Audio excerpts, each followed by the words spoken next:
It's from Borat, you idiot. It is from Borat, you idiot. All right. Well, we are live. Episode 100 of Menace and The Man. Oh. How are you today, Menace? Feeling real good. Are you? You're looking pretty stylish. Yeah, I'm feeling like $1 million. It's a big day. Feeling like $1 million? Yeah. Look at my glasses. I like that. You're a little more overdressed than me, but we went with the suits. Well, I always do more than you, Stan, with everything.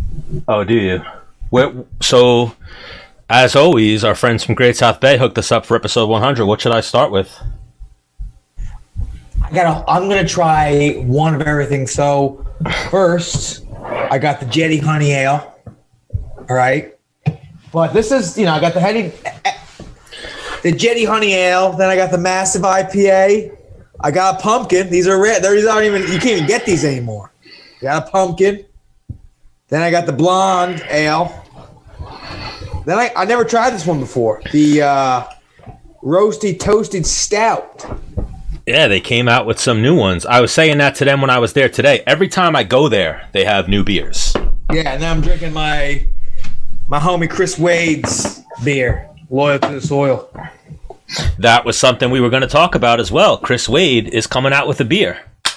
Well, I mean, the man, he's not getting paid to fight right now because of COVID, so he's coming up with other ways of revenue. Wait, I'll give Wade a Vanna White.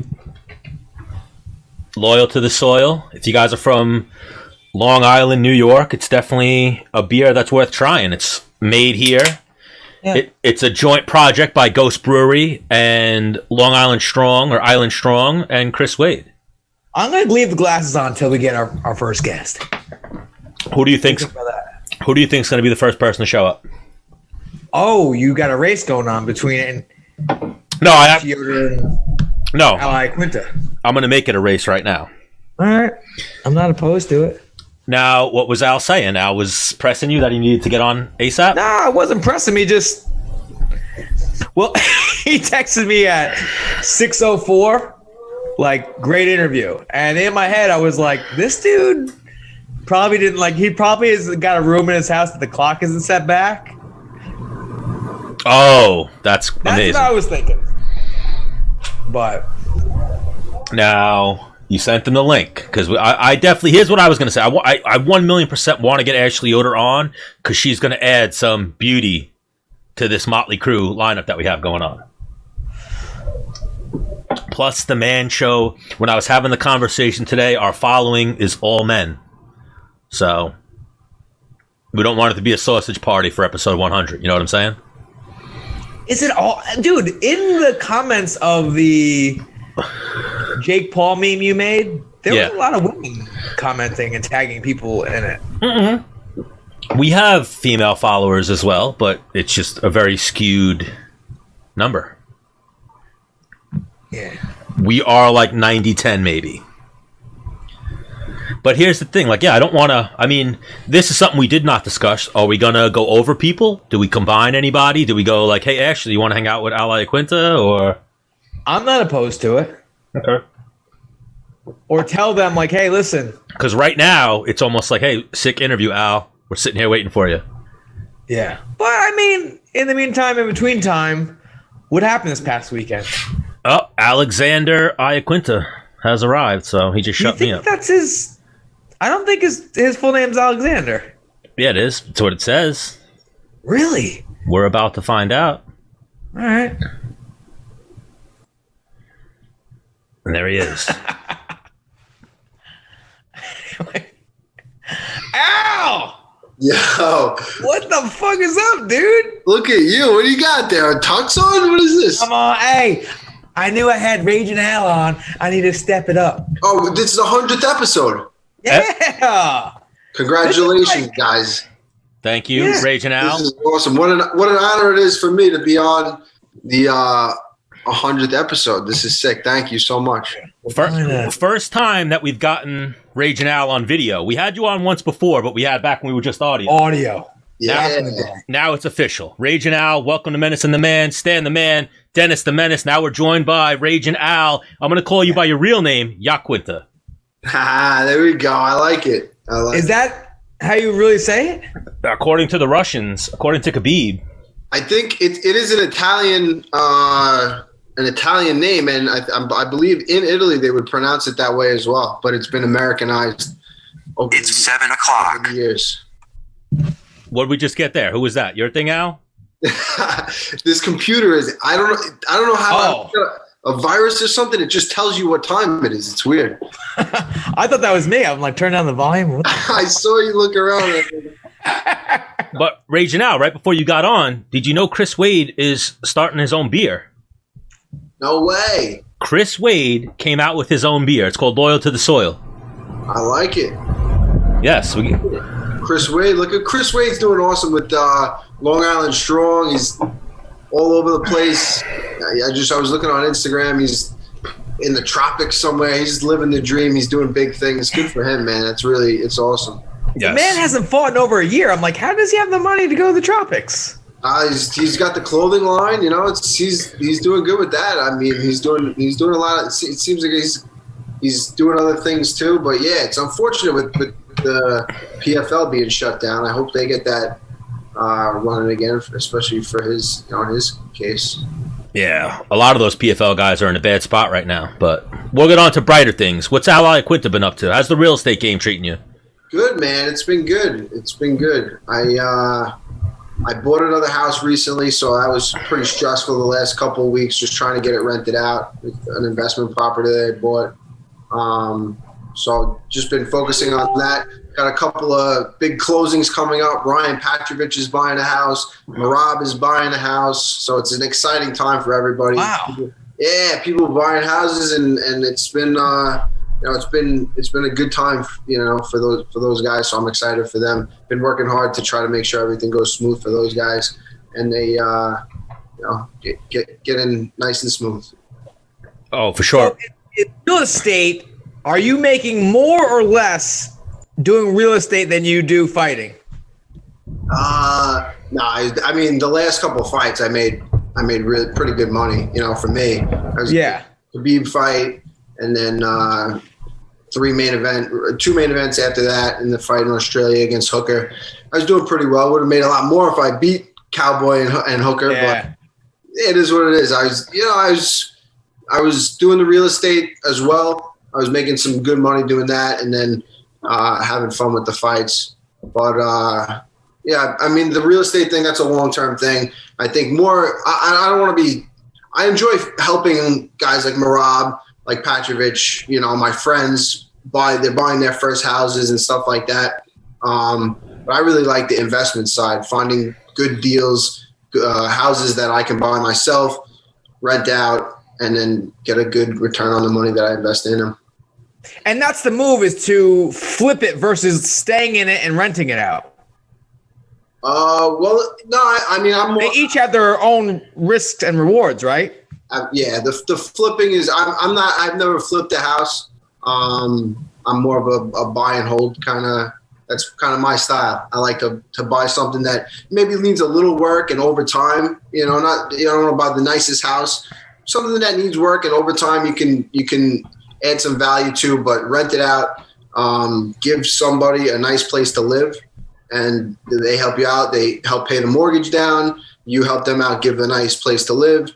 And I think everyone wins that way. And over the long term, I think that's a better investment than most things. If you can find the right deal, it's very competitive. It's very competitive. So you got to put in a lot of due diligence. Make sure you're getting the right house. Make sure that the construction costs are on point, and that you're not going to dig yourself into too big of a hole. Really leverage your money the right way, so that you're getting a good return. So your average day, how much time is spent in real estate, and how much time is spent training? It depends. Some days, recently I've been doing a lot of physical therapy stuff. I had a surgery on my knee, another surgery. Maybe it was back at the end of August. So the last 3-4 months, I've just been crushing the physical therapy, really trying to get healthy.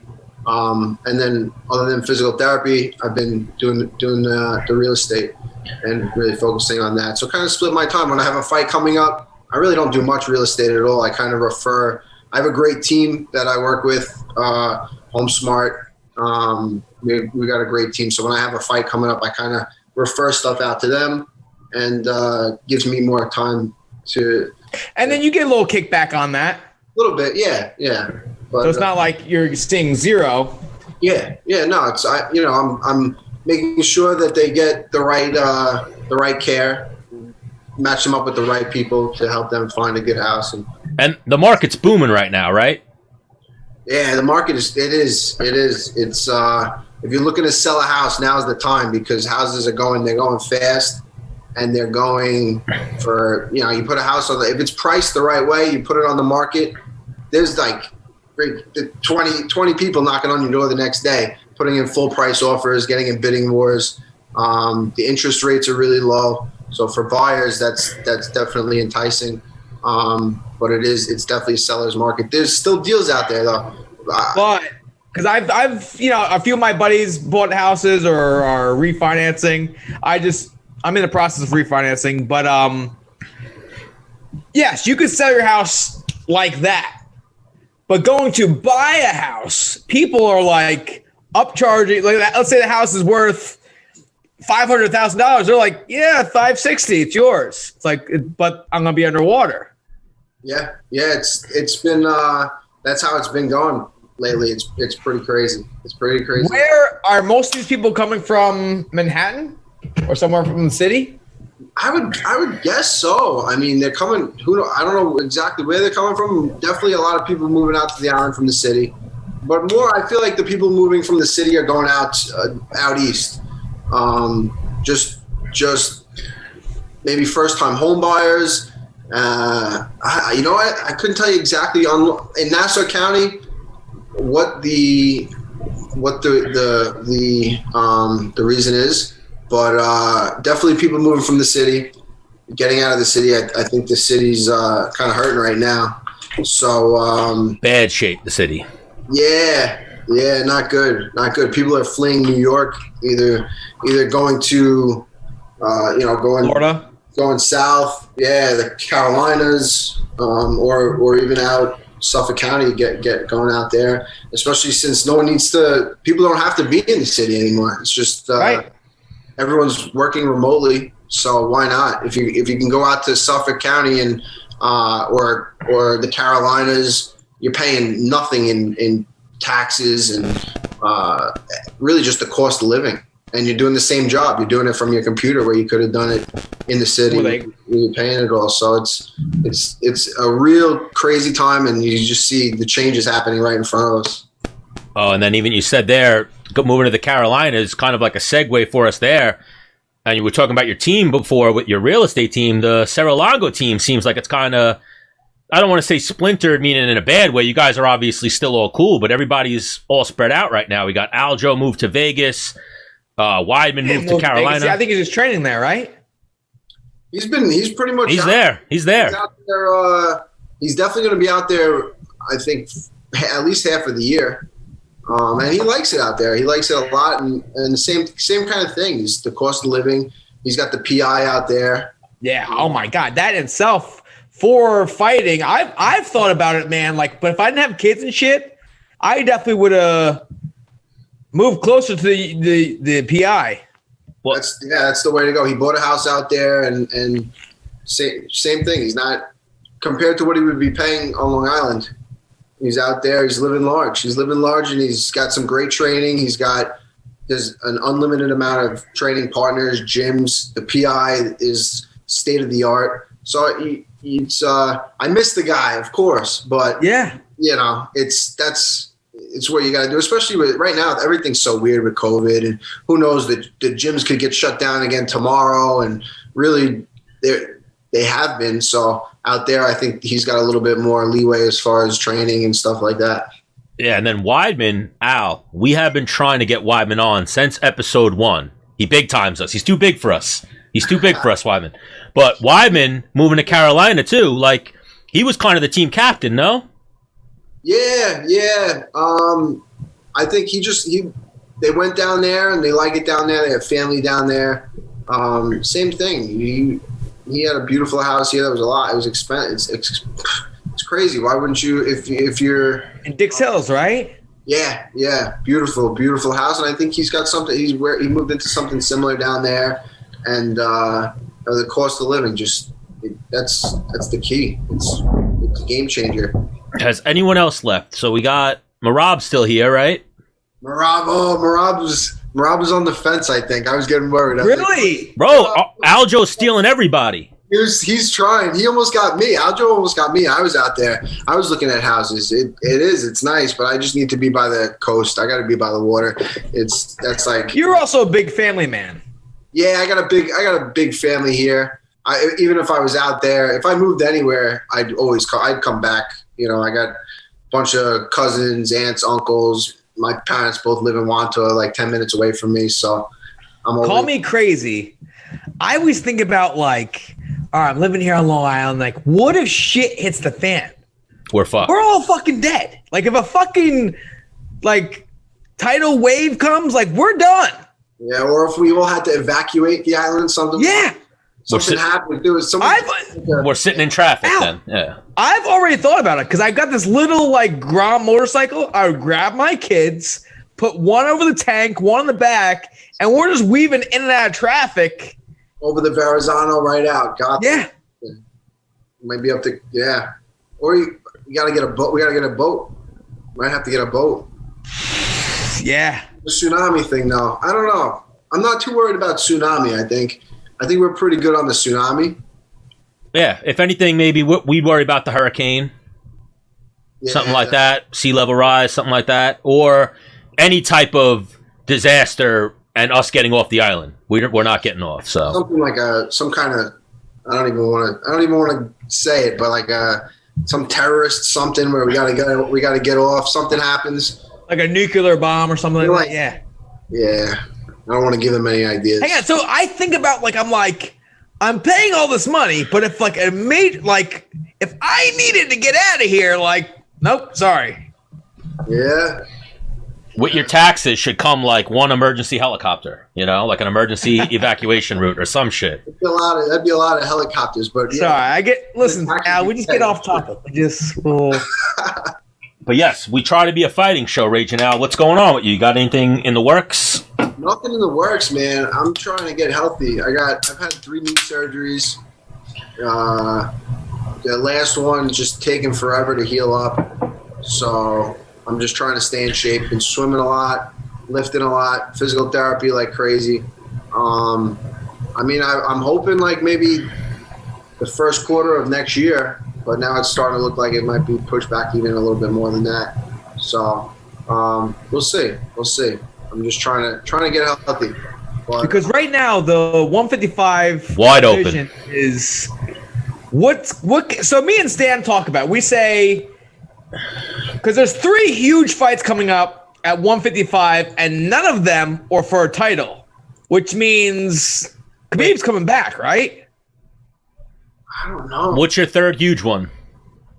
I don't think Chandler. Are you talking about Chandler Gaethje? Because I don't think that's official yet. Oh, it's not? That was one of them. Then there's this weekend with Ferguson, Oliveira, yes, and then Conor Poirier. Yes, I knew of the 2. I wasn't sure what you meant by the third one, but yeah. But yeah, Raging Al, you're a fight away from being in the mix right now with the way once Khabib's gone. Those are 3 big fights. I don't know. Is Khabib really gone?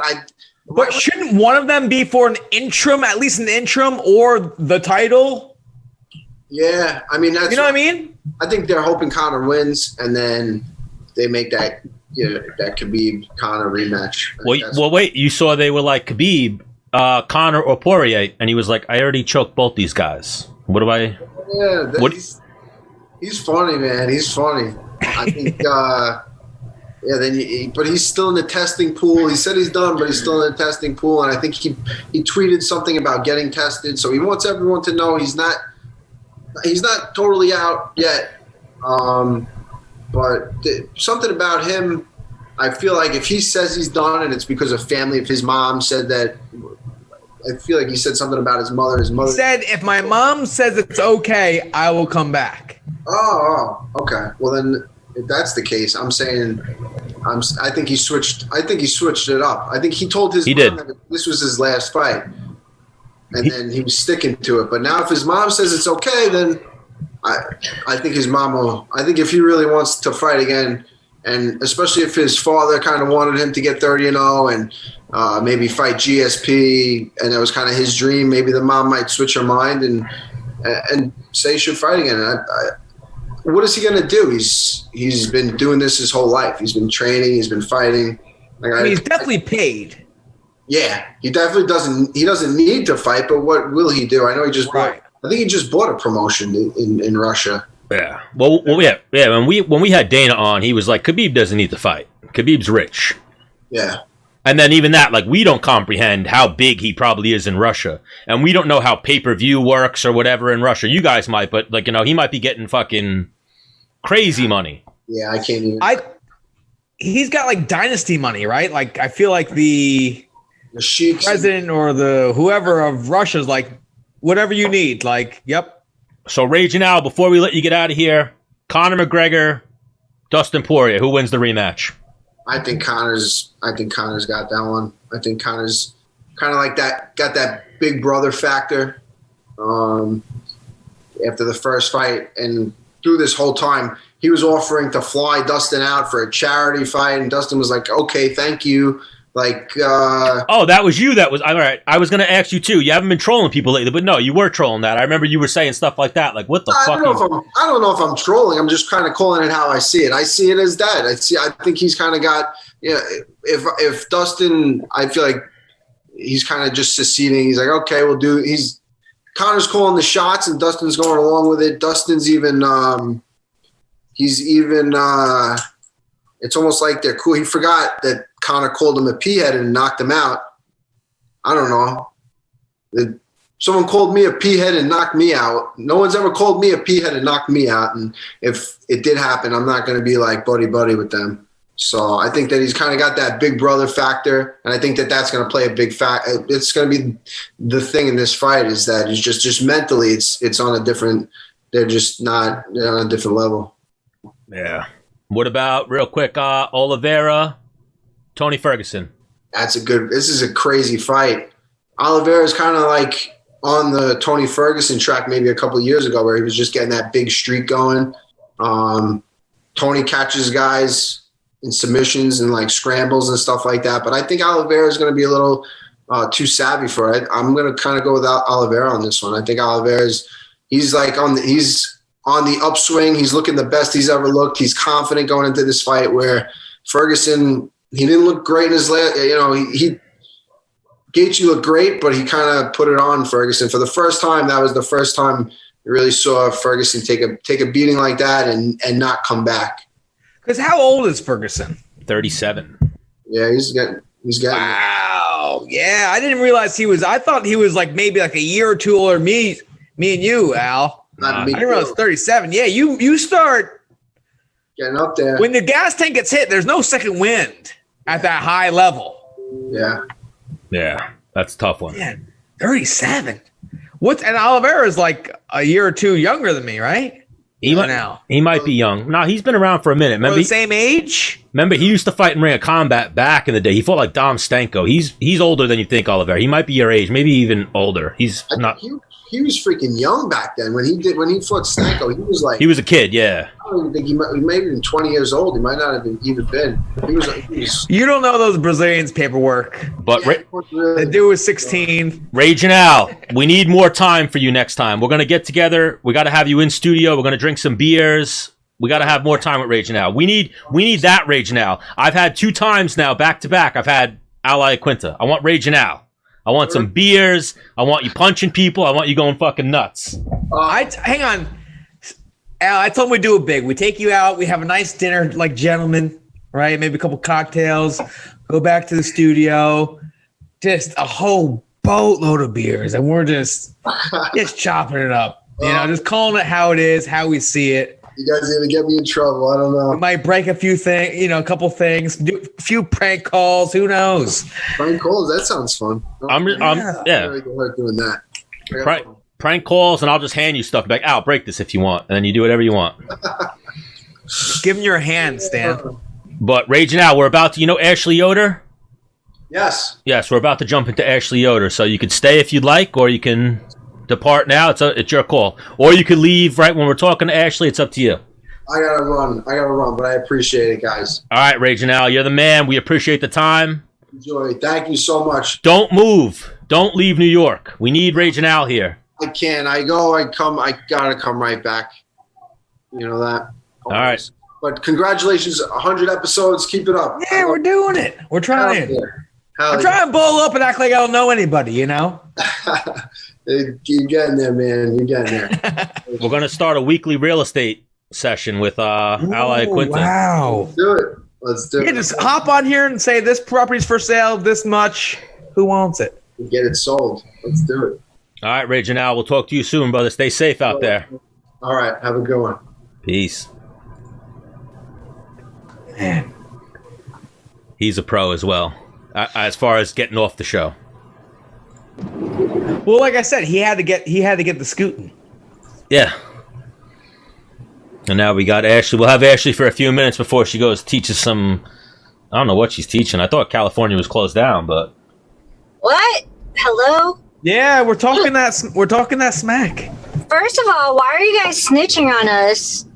It's unnecessary. We weren't snitching. Just kidding. Everything we say on here is a joke. Clearly, I've seen some of your guys'. Oh wait, hang on. I'm driving, also illegal. Oh, there she is. Why? Effects. What's up? 2020. Yeah. Ashley Yoder. I'm ready for trouble. So you're driving. How are you guys? Normally, we'd ask someone to turn their phone, but you're driving, so we won't put that on you. But yeah. Ashley Yoder, welcome back to Menace and The Man. Oh, shit, you got us. Wow. Hey, Stan, get you one that can do both. Bro, that was make no excuses, play like a champion right there. Wow. That's right. So Ashley Sorry Yoder. if I can't make eye contact. No, it's good. Fine. Ashley Stan Yoder. we got to keep Stan normal. Yeah, don't make eye contact. Too much eye contact, he might get, Oh, get a little weird. I'll just throw it out there. This is my number one, Menace. The way I always say I have this list. This is the hottest girl. Ashley Yoder is the hottest girl in MMA, according to me. According to me. I appreciate it. My mom, I don't know if my mom would use the word hot. She'd probably say beautiful. Yes, beautiful. My mom agrees. We got suits on. Yeah, get a little class, dude. We got suits on. We'll be classy. The most beautiful woman in MMA, Ashley Yoder, joining us now. I'm not gonna. We might get Jessica Penne on a little bit. I'm gonna call her beautiful too, so don't take offense to it. But it's all right. But Ashley Yoder, can be more than one of us. Welcome back. We haven't had Ashley on since episode 7. I think was Ashley Yoder. Wow. Years ago at this point. Yeah. What? Wow. What's going on, guys? And you know why you only got me on? Is it because I don't go tanning as much anymore? Because you really wanted to talk to me about my perfect tan. See, I remember things too. Wow, I forgot about that. I'm gonna be honest. You do look paler than normal. You're getting you have my complexion here. No, Stan, she's smoking you right now. It was a joke. It was a joke. I'm like Robert Pattinson pale. I'm very pale. That's really funny. So, just on the lines of me being always tan, my coach saw my picture from this fight. They took pictures for something or whatever. Oh, weigh-ins. And he's like, did you repost something from an old weigh-in? I was like, no, why? He's like, because you're tan. I'm like, what are you trying to say? I'm always tan. You just can't really tell sometimes. Well, the I'm tanner more in the summer, of course. Yes. You have an Indiana tan right now. Easy killer. Not that California. Yeah, I got that California tan right now. It's pretty sad over here, so it's dark. Can't really get the sunlight that you want. Except it's 80 degrees today, so I can't really complain. So how are you holding up? I mean, when we talk to anyone else, when we talk to Californians, it's almost, how are you holding up? Because you guys are dealing with some other shit out there. Yeah, it's really sad what we're going through. But on a positive note, because that's kind of how we have to be in these times. I definitely, everything in my life is pretty normal. Like I go to the gym. We don't have to wear masks. I go to both of my gyms. I have 2-3 gyms. So Temecula, the Riverside County Sheriff is really, really, really, really great dude. And he's like, even when they're mandating all these things, he's not enforcing them. So it's a little bit, I mean, right now, just because of today, I don't know if you guys, well, you guys probably didn't get it. We kept getting like Amber Alerts on our phone, but for COVID, like staying home. It was the first time ever. It was kind of weird. So yeah, it's definitely strange, but my life's pretty normal. You know, I live at the gym. I go to the park with my dogs. It's pretty much my life. So I don't do too much that requires like a lot of social interaction. So with COVID in effect, your life hasn't really changed that much. No, but I will tell you, if they shut the gyms down, then you'd be like, whoa. Yeah, and it was at first, right? When we were kind of unsure what was going on and it really was locked down. You know, one of my biggest priorities is for my clients that have been with me for a very long time. I have a lady that's lost over almost 200 pounds.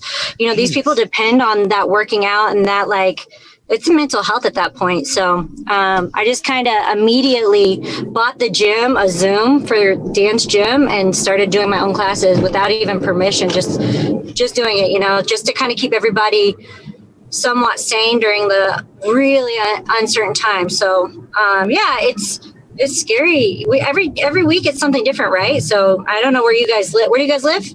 New York. We're fucked too. New York, okay. Yeah, not as bad as you. One of my friends actually just went to New York, and they were trying to, as soon as he got off the plane from California, they were like, you need to come here, like yelling at him and his family. His wife was crying. Like, they came from an airplane and they're trying to charge them $10,000 to come to New York. They said, we need your name. And he's like, good luck finding me. I'm not giving you my stuff. Like, there is all the people that got off the plane. But it's crazy that we live in these times that like you can't even go to another state right now without being harassed, you know? Yeah. States like a country. Like, whoa, where's your passport? Freedom. 100%. Right now, freedom is like a 4-letter word. Like, you're not supposed to say freedom. You're not supposed to talk about freedom. It's insane though, right? So what do you do? Like, how do you lawfully fight back? You don't, right? What do we do? We're basically enslaved. Well, you guys literally, I saw one meme and it was so perfect. You guys have Patrick Bateman as your governor. Literally. He looks like American Psycho. Yes, he does. Yes. Dude.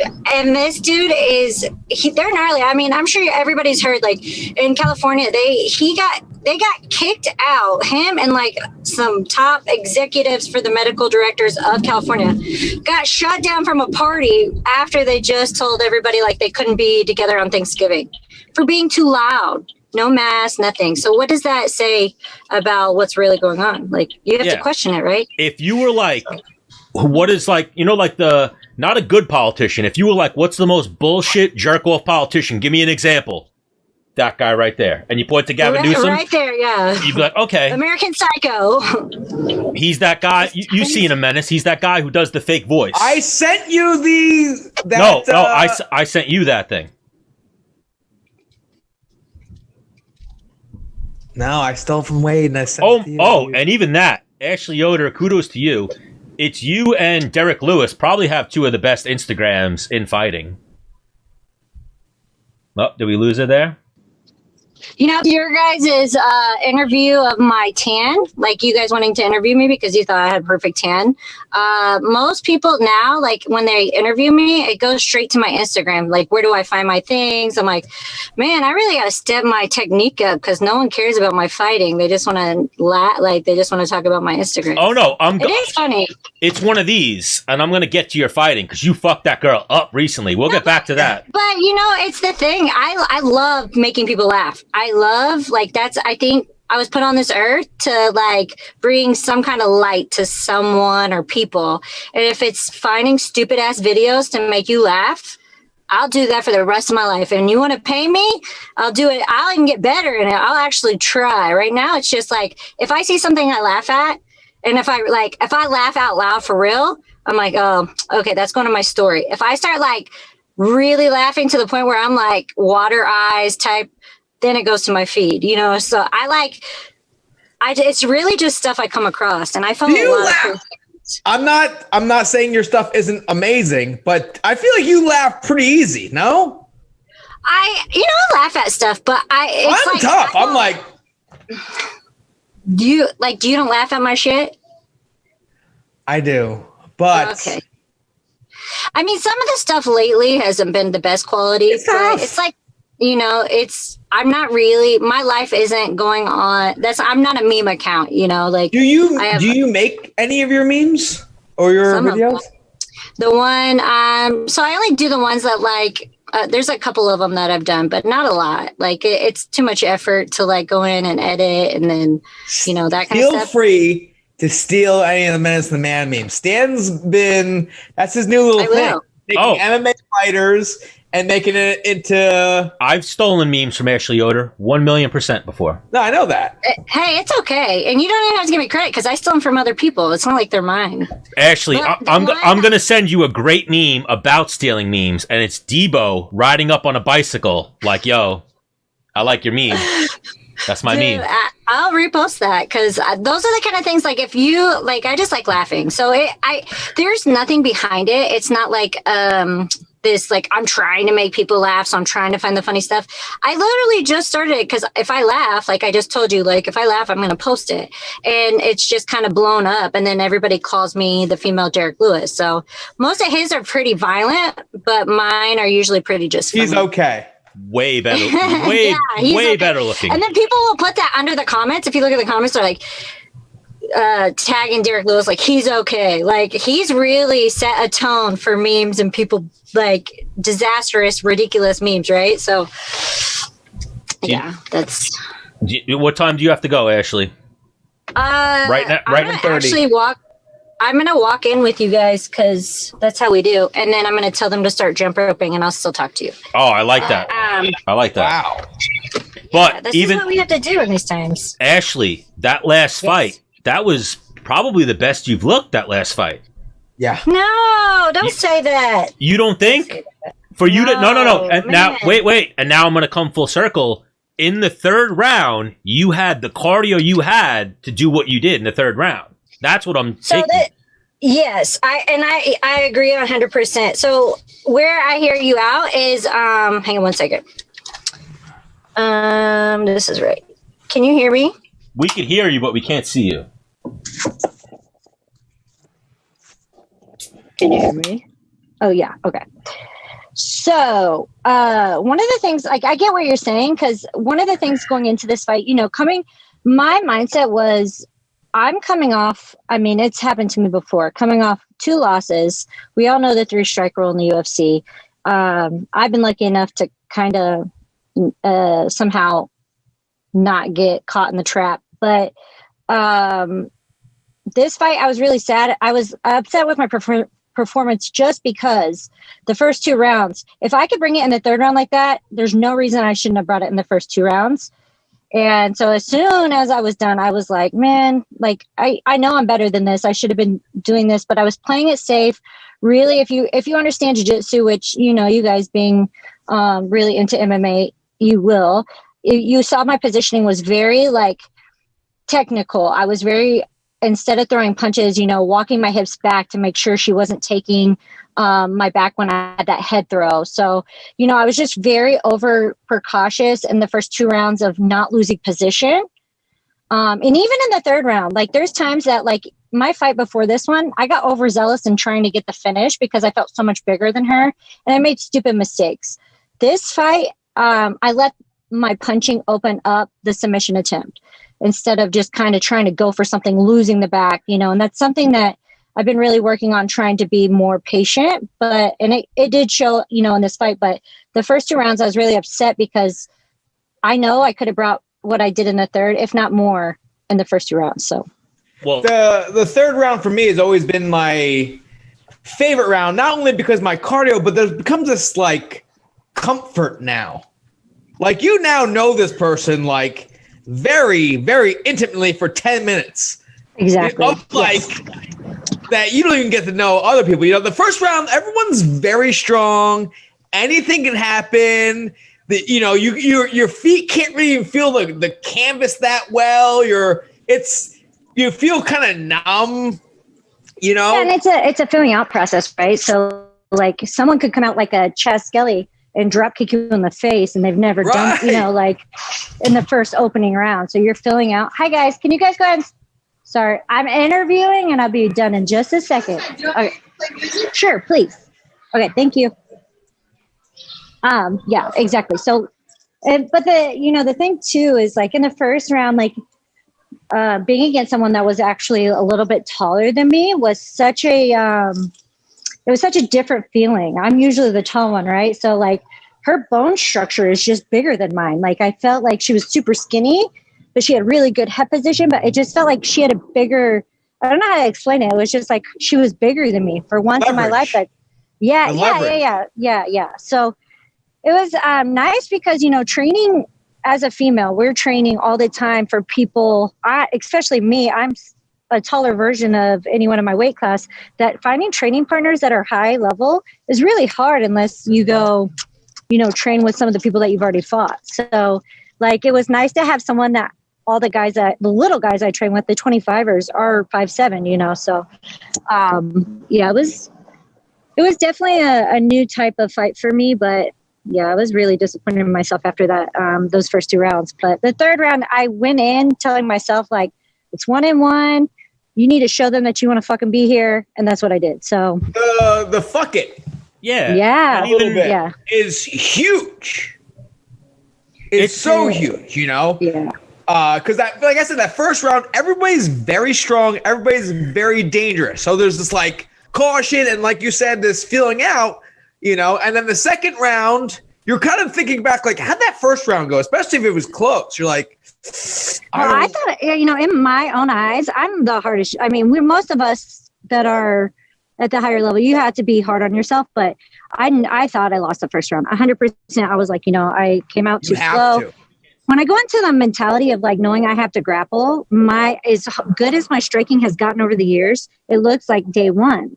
And I go in with this mentality of like, all right, whatever they fucking throw at me, I'm going to change levels and shoot for a single, right? So, and it's the same thing that happened in my South Carolina fight. My best performance to date, like a version on the ground, getting 10-20, like 10-24s across the board, I dominated that fight. But if you look at my stand-up, it was shit. Like going in, I just wanted that takedown so bad. I wasn't a clear, present mind of striking with someone. And I have that capability, but it's just trying to put it all together, I think.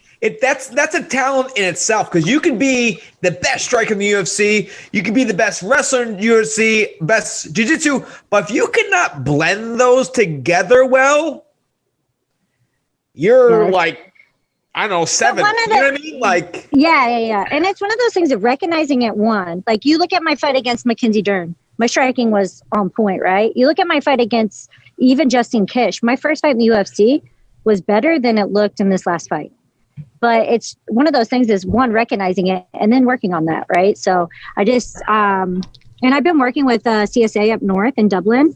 So I've had the opportunity to go up a lot to go train up north. And it's a whole different world up there because they're for real lockdown. Like they're the California that everybody hears about, you know, like I was pumping gas at the gas station and this man eating at IHOP, he was outside dining, but he was eating at IHOP, was talking crazy to me because I was pumping gas without a mask. I was like, who is this guy? Aren't you enjoy your IHOP, sir? Like, what are you in my business for? So it's crazy up north. Yeah, it's a whole different world, but so yeah, I train up north a lot. Huh? Did you curse at him? No, I was just like, I literally just looked at him. You know, I gave him that like, are you fucking serious look? But I didn't say anything, and then I just turned around. Did he continue again, or he was just no? He stopped, but he made it he made a scene. Like he was very loud. I was across the parking lot. Like he was in a restaurant, outdoor dining, and I was in a gas station. And I think outdoors. It was like what is wait, what is the male Karen? He was like the male Karen. He was the male Karen. He was Kevin. I'm sure his name was Kevin. He looked like Kevin.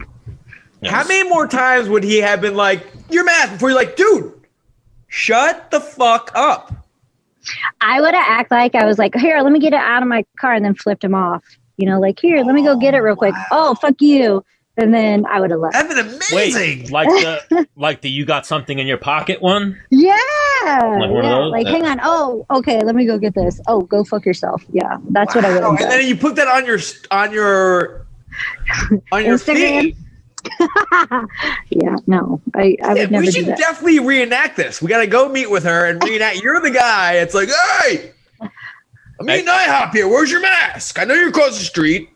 And you're gonna wear Like, this is like a Tosh.0 episode. No, and then we gotta go. You gotta go meet her in Cali, and then she's just like, wait, fat boy, and then she goes like, it's here. Oh, we'll have Ashley reenact it. I thought you were gonna. Yeah, you're the guy at IHOP. I thought you were gonna play the role of Ashley. We could go there. That's what I was I get thinking. a blonde wig. Yeah, I have roots, so you only need like a Joe Dirt wig right now. A Joe Dirt wig. I think we're onto something here. But Ashley, Oh, I thought you looked great in that last fight, and then even Menace. Thank you. I don't know if Menace watched the fight, but you saw what happened. Was that the second round when she was dead, but the clock ran out? Right? Third round, dude. Yes. Third round that was. It was in. Yo, like, there Menace, was no more- full blown. I saw it, and then you had the figure 4 in on the body, you know? Yep. Yeah. It was one of these ones where you go to sleep like, nah, I'm good. I got this. And just time ran out. She just hung on. And you know what the crazy thing is, right? After the bell just keeps hitting.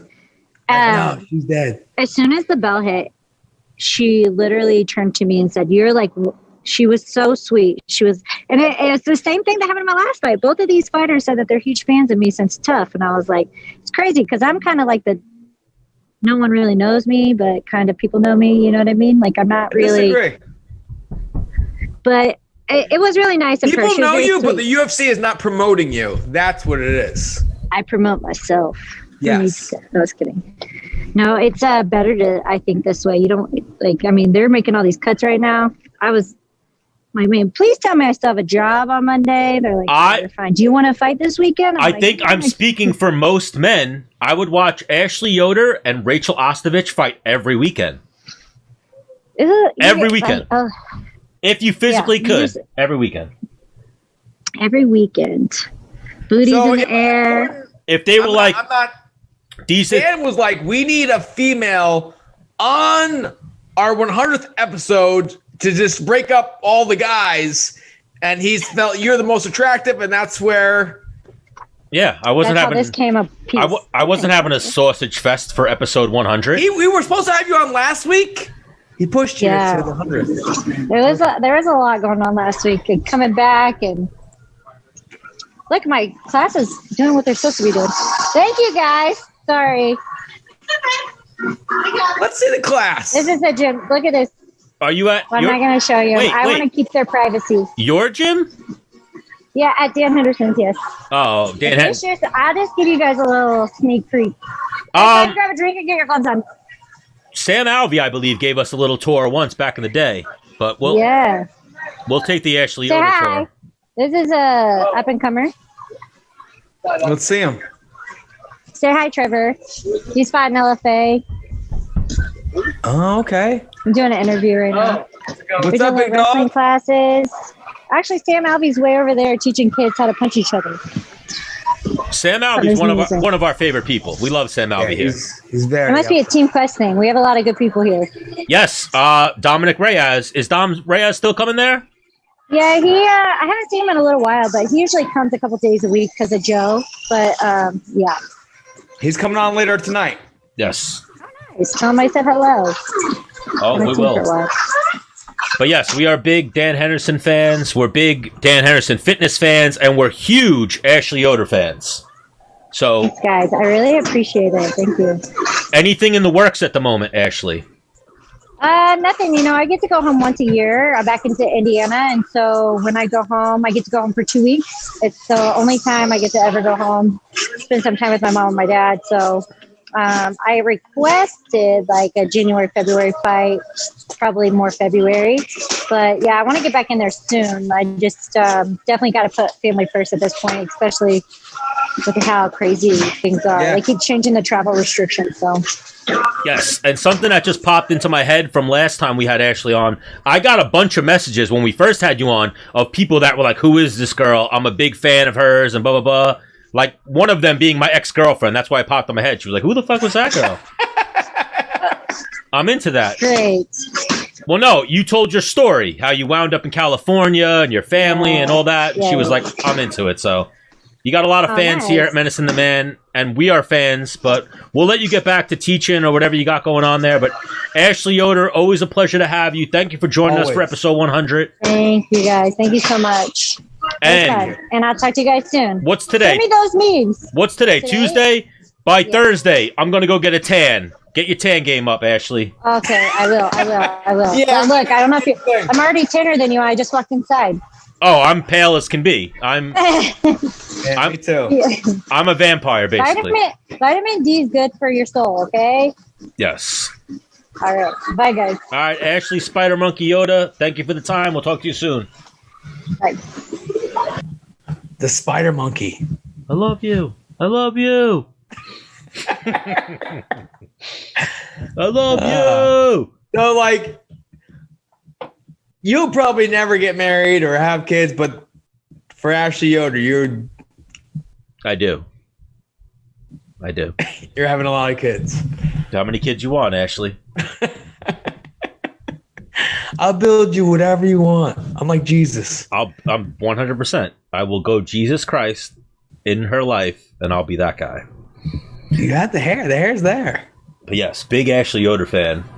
So where do we want to go next? I was almost like trying to send out an invite to the next guest, but I didn't. Oh, I forget. I'm in our roster here. Where did you leave off with Chandler?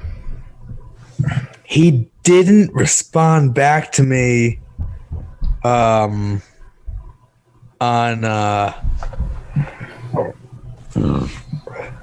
what? On Instagram. I'll check. Well, guys, what we did here, Menace and the Man following, the next few weeks will be stacked because of what we went for, and we do have for episode 100. We got a bunch of guests lined up, but we shot a million shots, or at least once we shot a shot, we shot another shot. Chael is traveling right now. Ben Askren teaching wrestling right now. Dana White sleeping right now. We didn't. If we would have did this episode 100 a week earlier, Dana was a lock for it. But Yeah. we were like, nah, stay up till 4 a.m. when you're in Abu Dhabi. But like I said to Ashley, I did talk to Jessica Penne. She'll probably jump on with us in a few. Dom Reyes will be joining us in a few. The homie Ty Tuivasa will be joining us in a few. Oh, let me send Ty the invite. I forgot about that motherfucker. So if Ty does come, Wow, you got very Long Island. You got very Long Island right there. as opposed to what? Very upstate New Said York? that motherfucker.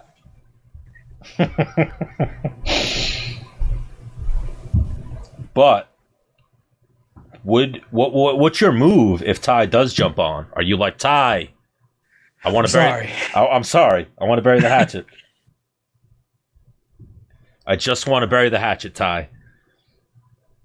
Or My dude, hey Ty. Faye's temper. Or hey Ty, you remember that time you almost beat me up? You know, like, what did Face Temper say? He got back to me at like 4. Like, what's good, player? And I just sent him. I'm Hail Married it right now. Oh, what? You just sent the link? No, not the link. I just sent him I said, kick me a text. But Menace, crazy times right now. Did we try Algeria at all? I didn't. Let me drop Algeria line, because even that was something that is obviously a conversation piece for us. Is Floyd Mayweather is going to fight Logan Paul? Is that real? Or you drop Algeria text message? Yeah, I'm going to. That's real. February. Apparently February. Logan Paul. Because I went to Floyd because someone said something to me and I was like, Someone asked me, "Is it real?" And I was like, Is what real? That Floyd's fighting him. No, I'm saying in your head, you were probably like, is what real? Well, you know who I had a conversation with about that fight with your brother, Jay. Your brother, Jay, fucking hates YouTubers. Oh. Hates them.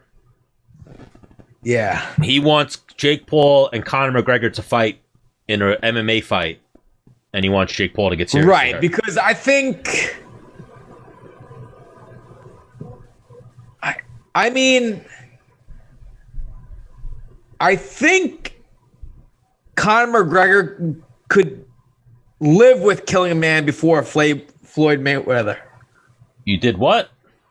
I think that Conor McGregor could deal with killing a man easier and better than Floyd Mayweather. Exactly what you just said, 1,000,000%. It's like, so I'll do an exhibition with Floyd Mayweather. There's no exhibition with Conor McGregor. No, if they were like no cuts, no knockouts, he'd be like, yeah, there's no that with Conor McGregor. And even like, so that was the thing. What's Chris Algieri's like fight name?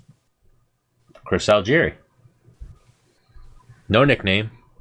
Right. I guess when you have that kind of clout, like Chris Algieri's got some clout in boxing, he's very well respected. Similar to LaFleur, your name is just the. Or even Chris Wade, the.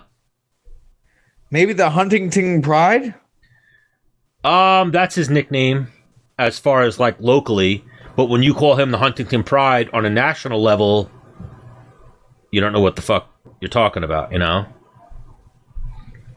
But like I was saying to Ashley, can you believe that they released Rachel Ostovich? So I could believe it for her fighting, but so you're going to look at... Wait. You're going to look at Sean O'Malley and be like, this motherfucker's marketable. Let's give him a couple of fights that build his profile up. Rachel Ostovich isn't marketable? You know what I mean? Like, if they played that right, she's... And I'm not saying Max Holloway in success and she's a champion, but she's Max Holloway 2.0. She's not saying Max Holloway is gorgeous, but she's a gorgeous Hawaiian who can fight. They're not giving her the best stylistic matchups and whatnot, but if you're going to build up... Like, remember even... They were building up fucking Sage Northcutt. Sage Northcutt just happened to get it... He just happened to get his ass kicked by somebody he should have beat. Right. And they didn't realize, Brian Barberina's got an iron chin, amazing cardio. Like, wasn't amazing? Brian Barberina? Yeah. Amazing. Yeah.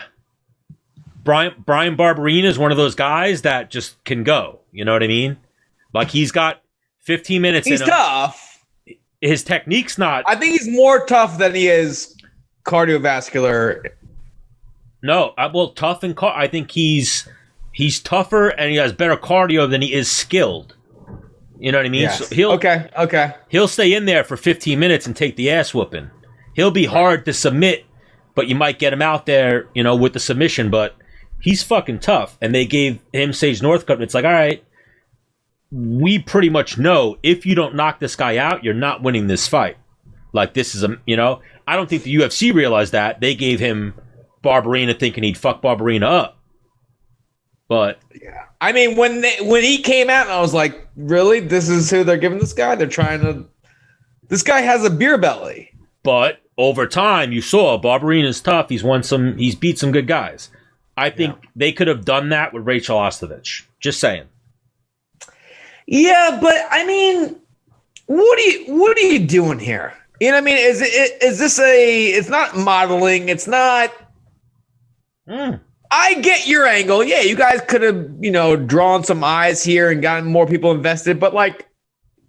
Yeah, I'm going from the same aspect of like a CM Punk. We're drawing attraction off of what this person is. Yeah, but that's the same thing that gets some of us fired up that actually do this shit. You know what I'm saying? Oh, it gets fans fired up too. Like, a lot of people hated on Sage Northcutt. Or I'm sure there's people that... But the thing with women's MMA too is it's thin. And again, I don't want to be a dick, but like, What did they cut her? She lost 3 in a row? her record. Oh no, her record. She deserves to be cut 100%. Like, it's almost. I don't want to say like, I really wish that they would have kept her because she is attractive, and if you're trying to draw eyes, she's something nice to look at. But I don't. Yeah, but there's other women. I'm not even going to say her fighting skills aren't there. She just lost some fights. Like, she could 100% win her way back. She wasn't getting put away in all of them, right? Well, give me her record. She got put away her last fight. No, she got put away. Paige armbarred her, and she lost her last fight. But she's fucking. What are we selling here? Your core audience is men. What are you selling here? Are you selling Lauren Murphy beating up fucking, some other girl? Or, when you book a pay-per-view, Rachel Ostovich versus another attractive girl is gonna sell. How many L's did she have before she got the snip? 3 in a row. Really? They didn't give her the 4th, huh? No, but I get it. She only has 4 wins in her whole career. So for them to give her the 4th, it's like, like you earned that 4th. Like Ashley Yoder probably, she still doesn't have enough fights, but even Ashley Yoder was similar ballpark. Like Ashley Yoder, earned that 4th. I probably got mine. There were 3 splits and an early stoppage. Yeah, so, all right. Those are all asterisks. Hang on. If I got finished 2 out of the 3 losses... The case just got a lot stronger when I looked at her record, and I realized I'm probably thinking with my dick as opposed to my brain. She lost her last 3 all by finish. Yeah, you can't. That's like, you get 3 losses, and like my homie Joey Gambino, he had a 3-fight contract. He got finished twice, and they're like, "We ain't giving you a 3rd, homie." Everyone's different. Like, even Ashley said that. She was like, I was on 3. His last name was Gambino. There was marketing there. Absolutely, but let me see. Nah, he didn't lose. So I was looking at Cowboy. Cowboy didn't get stopped 4 in a row. He got stopped 3 out of 4. Stopped by Ferguson, stopped by Gaethje, stopped by Conor, and then he lost a decision to Pettis. Yeah, but those are all the very high end. And it's also Cowboy. But yes, all right. So release Rachel Ostovich, but whatever. If she was getting finished by girls in the top 5. Here's the thing. Here's how I'm looking at it. Obviously, she's a smoke show. I want to watch her fight.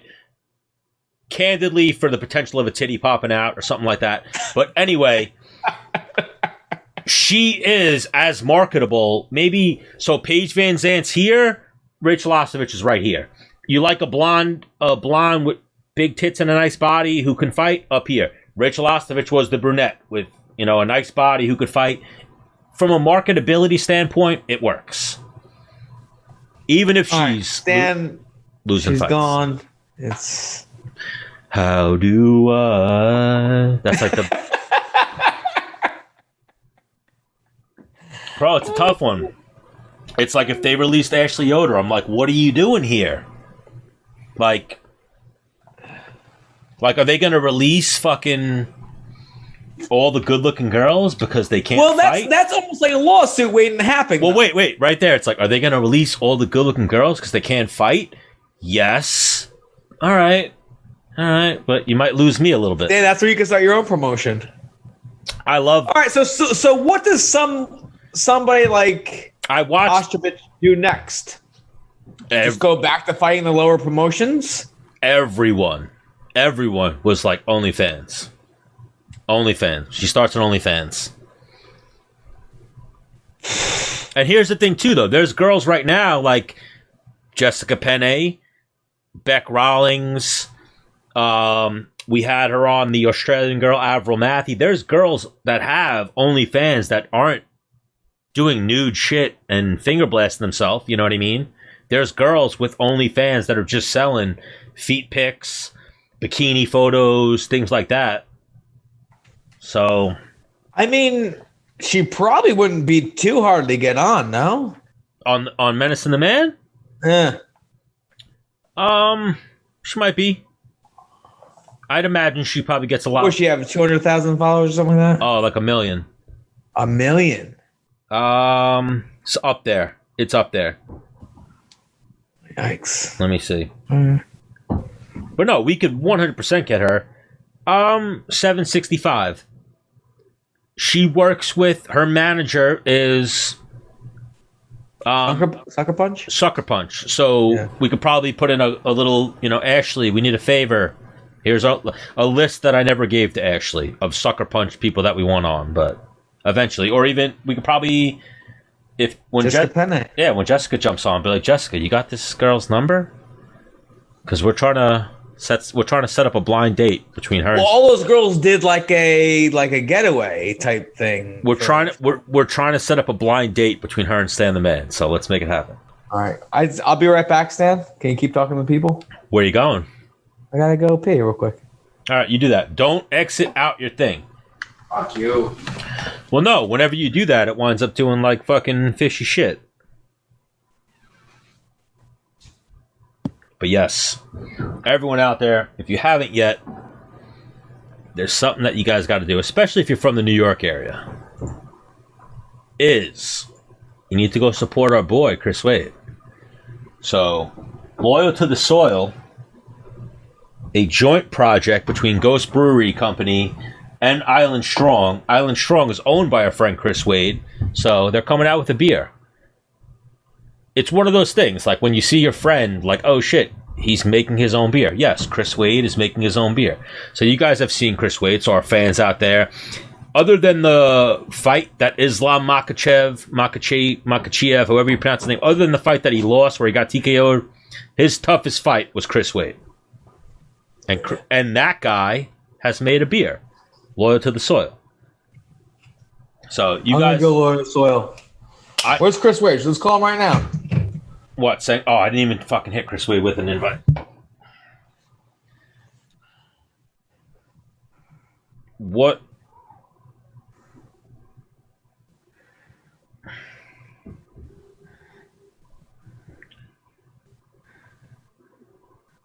All I hear is Menace breathing. Fuck you. Because I got such a good microphone. Or you just breathing really heavy. Are you alright? I don't have COVID, dude. Well, our boy Frank at Home Interiors by Anthony Jeremita. I need my cushions, Frank. But shout out to our boy Frank, always doing big things for Menace and the Man, hooking us up. I'm going to hold off on this just in case Chris answers that call. Why? You're not going to drink more than one Loyal? I have a smorgasbord. I got a 6-pack. All beers are different. I just went through them all when we started the episode. I'm going there. Stan, I'm going there. Stan, I'm going there. Ooh, wow. Are you really? Yep. That actually, so when I was talking to some of the people, the Davis family from Great South Bay, I told them, I'm like, listen, I was talking about what beers I like and blah, blah, blah. And I was like, you know what beer gets me in trouble? The Massive. And they all started laughing. I was like, no. You guys don't understand. I might die. I might die from the Massive. Oh, you sold them so awesome then. You told them the story? I didn't tell them that Tyrone's going to kill me, but I told them I've made very poor decisions. Why? You should have indefinitely told them the baddest man. I made a deal with the baddest man on the earth for a body shot. People keep commenting too. When is Stan going to die? We'll see. It depends on Menace. Right now, it's COVID, and we'll base it off of what happens at the start of 2021 and Menace's Hawaii trip. Maybe we'll jump right down there after Menace's Hawaii trip. We don't know. Yeah. I don't think anybody knows. Nobody does know. Well, Jessica Penne showed up. Woo! Look at those dogs. She's got good dogs. Her dogs would kill you, Stan. Are they attacked? Would they attack? Yeah. I don't know about they that. would. Why do you think I get them? So she needs people to protect her. That's why she needs these dogs. So wait, if I came up to you right now and you went, "Oh my God," your dogs would just attack. I have one. I have two females. One is really, really sweet, like on the Labrador side of the Malinois spectrum. And I have one named Grace, and she's a rescue, and she's very bonded to me, and she's very protective. So I properly introduce her to people. All right. Well, we'll have to do that proper introduction. Like a hand to the smell? No, I introduce myself, and I let her know that everything's okay and she can read energy. She's a really smart, intuitive girl, just very protective. Wow. Yes. Well, Jessica Penne, welcome back to Menace and The Man. Hi, congratulations, guys. Thank you. Look, we got suits on. No. Congratulations to Jess, because Menace, did you hear? She's back in the game. I am. I wish I had known to like properly dress for this occasion. I would have, done something. Your hair is very straight. Wait, what would you have done? Like a cocktail dress or something? Yeah, absolutely. No, Stan would have want the one strap bathing suit. Do I have a one strap bathing suit? You and Angie Overkill. No, that's a double You have a strap. black one, she has a white one? It was tan and black, and it was bow straps. It was like a halter in a situation. Any bathing suit. Something missing. Any bathing suit would have been overkill, to use a pun right there. But yes, that would have been amazing. But wait, what happened to Angie? Did I just see something that she got pulled from this weekend? She did, unfortunately, but she's feeling a lot better, and they are going to book her as soon as possible. What was it? COVID? Yes. We're as careful as possible, and sometimes these things happen. Menace, who is Funk? Wait. Menace, who is Funk Daddy? Is that Aljamain? Probably. All right, well, Jessica is a pro, so we're going to handle this one on the fly, Jessica. We have no idea who this next person is. It's definitely Funk Master. Gotta be. Oh! Hey. Yo! Can you hear me? Yep. Aljo, can you go horizontal? Oh, yeah. Then his hair won't fit on the camera. Let me make sure I turn my... No, get the hair on the camera. It's amazing right now. What is it? Your hair's amazing right now. Make sure it's on the camera. Hang on. So Aljamain, Stan goes, "Who's Funk Daddy?" He's like, "Is it Aljamain?" I'm like, I gotta imagine. Yo, we were expecting a surprise, but Aljamain Sterling, welcome to Menace and the Man. Jessica Penne just joined us a moment ago. Dennis the Menace, Stan the Man, and now we're joined by the future bantamweight champion. Funk Daddy. The future bantamweight champion. We just had Iaquinta on, and we were like, "Yo, did Aljamain move?" And he did, right? I moved. Well, I didn't really move. Well, Or does Aljamain have two houses? I have three. Or three houses? But who's counting? But yes, the rental? Want the rental property? Nah, I bought one for my mom. There was a big situation with that for Mother's Day last year, and then that's amazing, dude. That's so sick. Thank you. Nah, she was really happy about that. It was a long story. It was a messy situation. Does she have a number one son photo of you on the fridge? Yeah, right. You gotta be crushing all your brothers, right? Well, she's got three sons. I know. You gotta be her favorite, right? I'm going to say I'm up there. So everybody... like number one. It's like everybody, now we're joined by Mama Sterling's number one son, Aljamain. But yes, Aljamain. Thanks for coming on for our 100th episode. Nah, thank you. I was running around. I still haven't eaten, and I got to get my hair did. What are you going to do to it? Just getting it braided. It looks amazing. I kind of like it like this. I'm not going to lie. I love it. Playing around with it. And Jess, what do you think?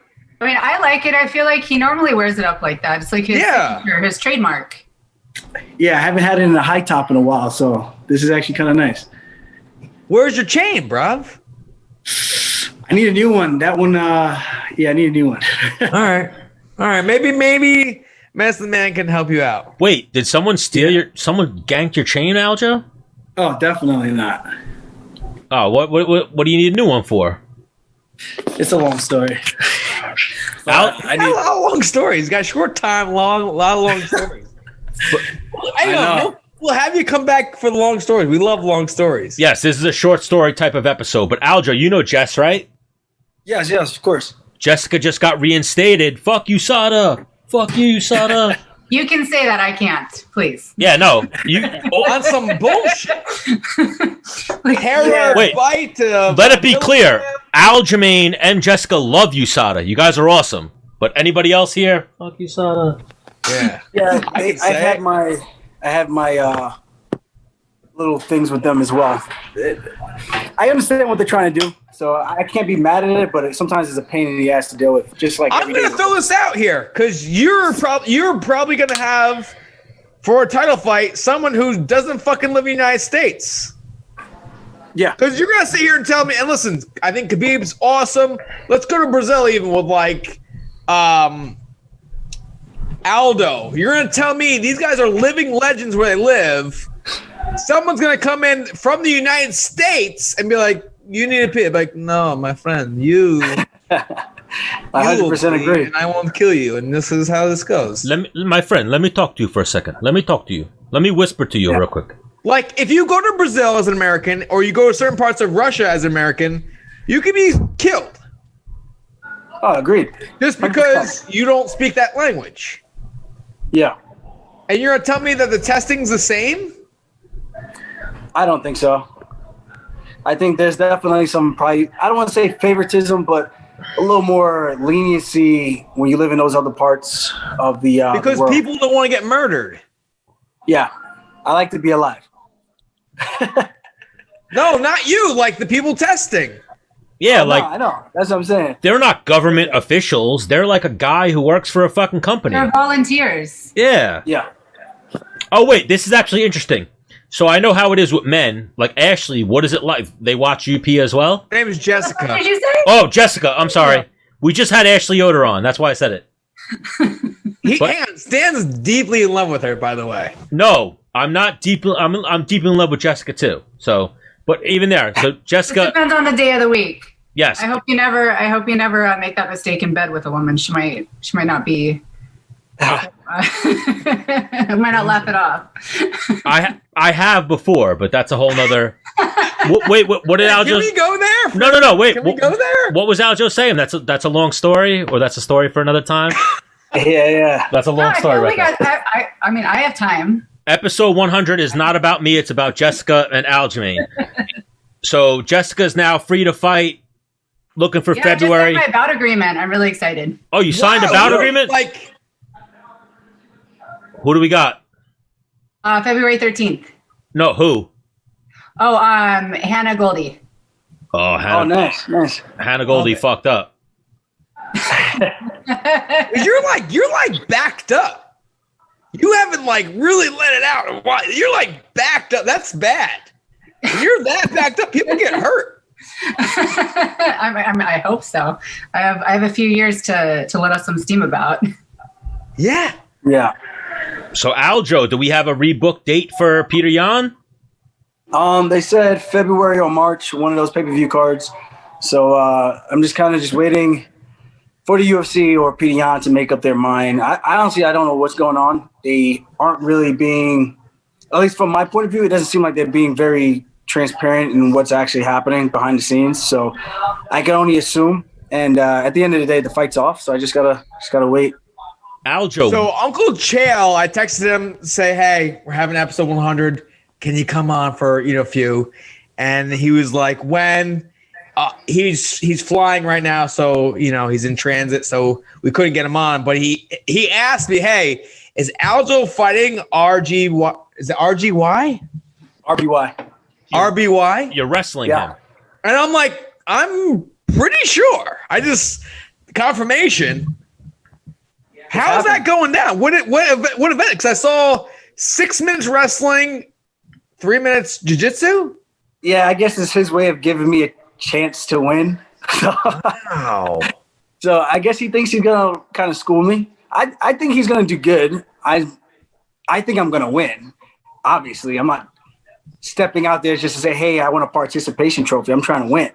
I know, obviously, it's his world. He's doing it every single day, but I'm a pretty good damn wrestler myself. So, and I got a little bit of a size advantage. If it was like my size, I'd be like, all right, I'm probably gonna get my ass handed to me. But I think I got a little bit Because he's of a 25-pounder, right? I think at 33 now. Okay.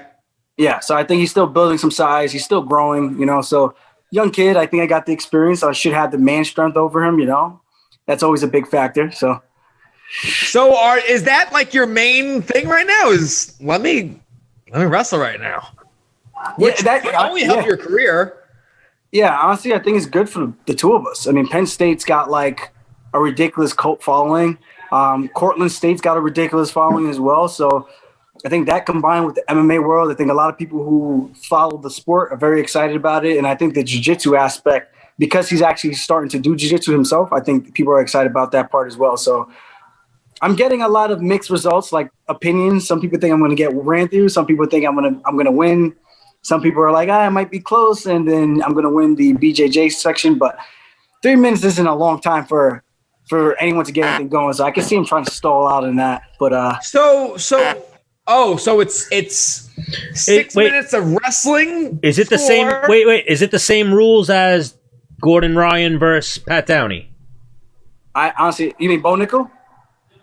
No, Yes. no. Didn't Gordon face Gordon face? Who did Gordon do that? Bo Nickel from Penn State. Gordon did the match with Bo Nickel. Yeah, I'm pretty sure. Or was it Pat? He might have wrestled them both. Yeah, maybe. I know Bo Nickel for sure. I remember, Bo. No, I think he did Downey too. But it's going to be similar to that. You're going to have a wrestling match, then a jiu-jitsu match. Yeah, but I don't think they actually had a wrestling match. I think it was all jiu-jitsu.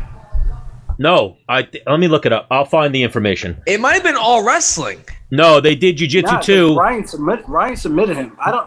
I think Ryan's not a wrestler. So Gordon, whoever it was, Gordon got tech fold in wrestling, and then he submitted the guy with a body triangle. Let me see who it was. Well, I guess so. Either way, it's going to be fun, man. I'm excited about it. Dusting off the wrestling shoes, and it's been a while since I competed like this. So, what kind of wrestling shoes do you wear? Jordan Burroughs actually sent me a pair of his. Okay, because I was like, I got a sponsor that could hook it up. Yeah, and then I saw Tony Ferguson yesterday at the PI, and he says he has his own pair of wrestling shoes too, and he's gonna send me a pair of red ones and like lime green ones. So I told him I wear both. I just gotta test it out, make sure it actually feels good though. You gotta go Jordan Burroughs all day.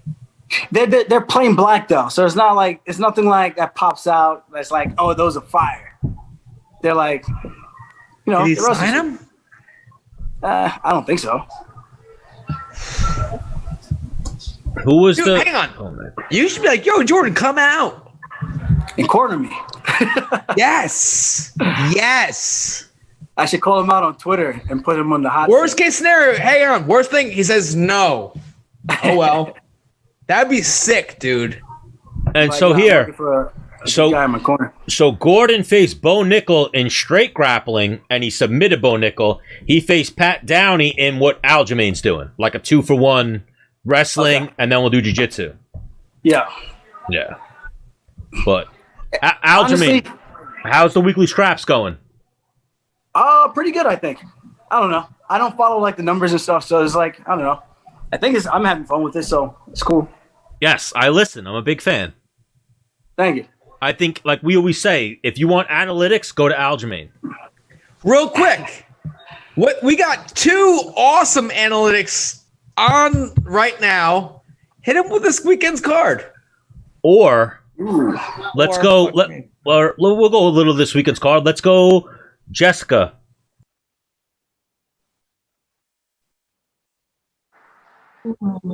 It's at 55, right? 70, I think. Or 70.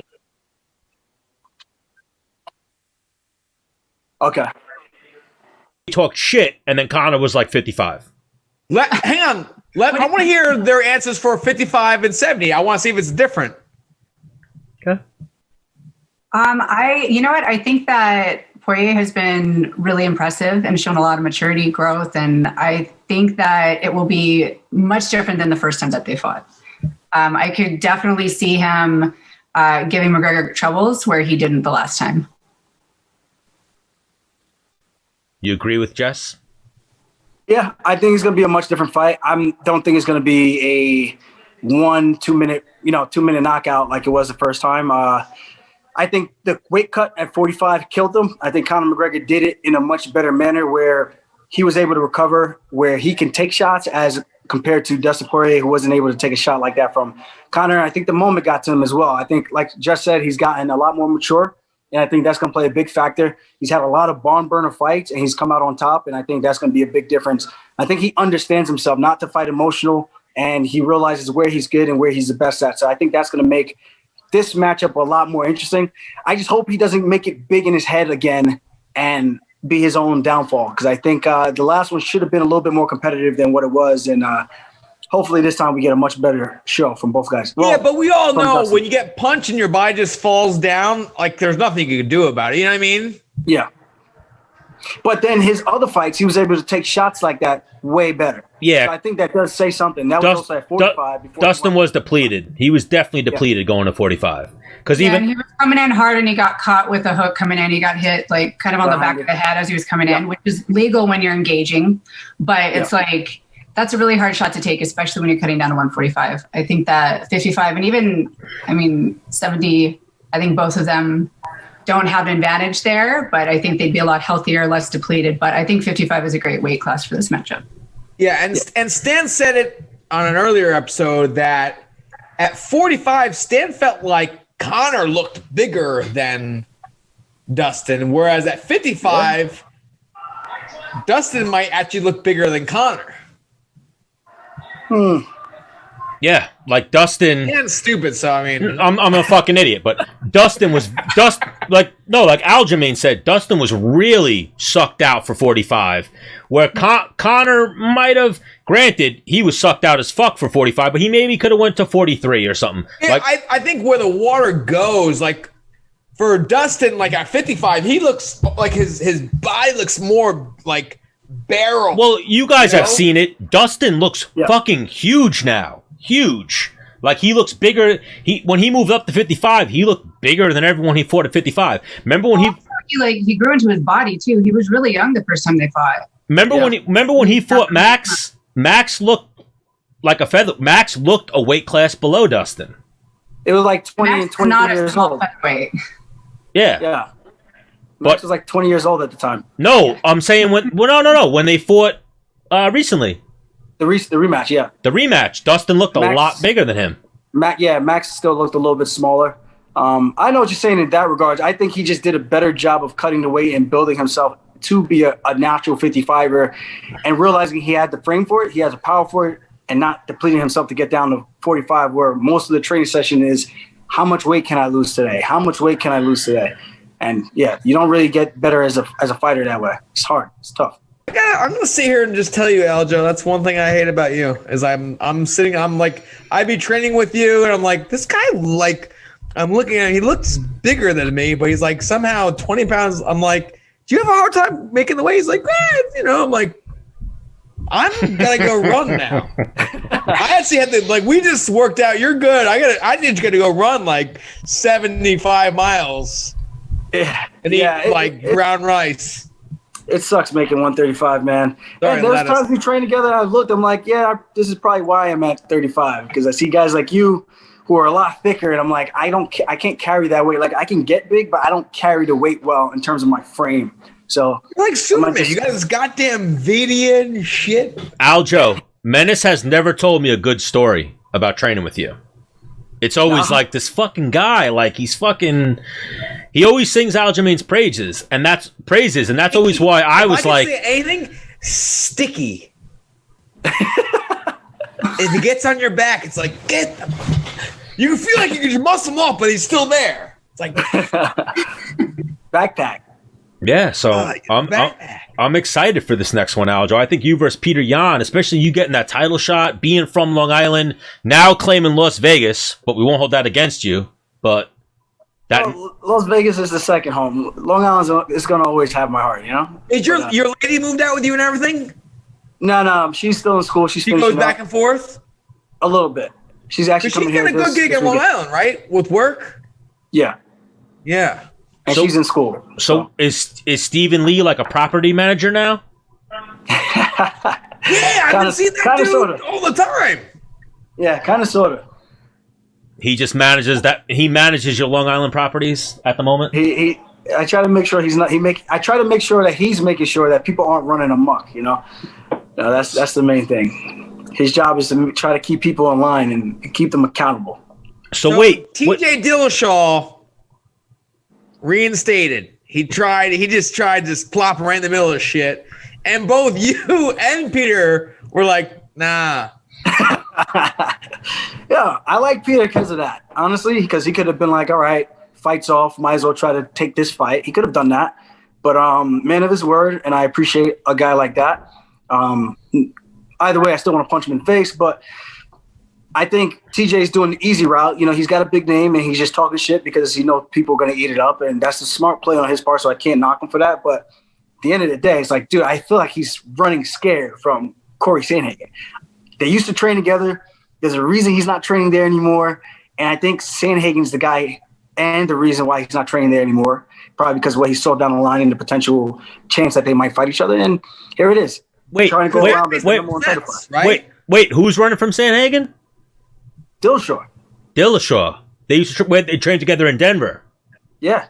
Why wouldn't he keep training with him though if he doesn't want to fight him? That's what I said. That's what a smart man would have done. But Dillashaw. That was weird to me. Dillashaw went to Denver, left Alpha Male, went to Denver, was only there for a little bit, and then came and opened up his own spot. Yeah, he was at Team Elevation, and I heard stories, man, and the stories weren't too great, you know? So I think when you're being pushed in a training room and it's a guy in your weight class, sometimes some people can't handle it. They like to be the alpha dog, and I think you need other people to push you so that you can keep yourself honest in training. So for him to leave because of that, it's telling. And Sandhagen's a tough dude, man. You know, I think I probably stole one, and, you know, that fight could go multiple different ways. But, you know, anytime the fight hits the ground, I think I'm always going to bet on myself no matter who it is. I think Stan, was I watching that fight with you? Yeah. I'm like, yo, this dude is not getting off the ground. At least he's staying on his back for this round. And if you were on his back within a minute, I'm like, that guy didn't realize Aljamain's like specialty. Like, Aljamain is the human backpack. Don't let him get behind you. 30 seconds in, it's like, dude, you fucked up. Fucked up. I felt it too. And I think when I took him down, I think he was kind of relaxed. Like, I've been taken down before. Iaquinta, I got battered and came back. I don't think he realized that it's a different type of jiu-jitsu with mixing with the wrestling. It's a different type of style, man. And yeah, once I take you down, man, it's a hard time to get back up. I just say good luck to those guys. And if you get back up, I'm going to put you back down again, so it doesn't matter. I think I'm really strong. I think I'm a really good wrestler. Dude, I think I'm really good at getting up.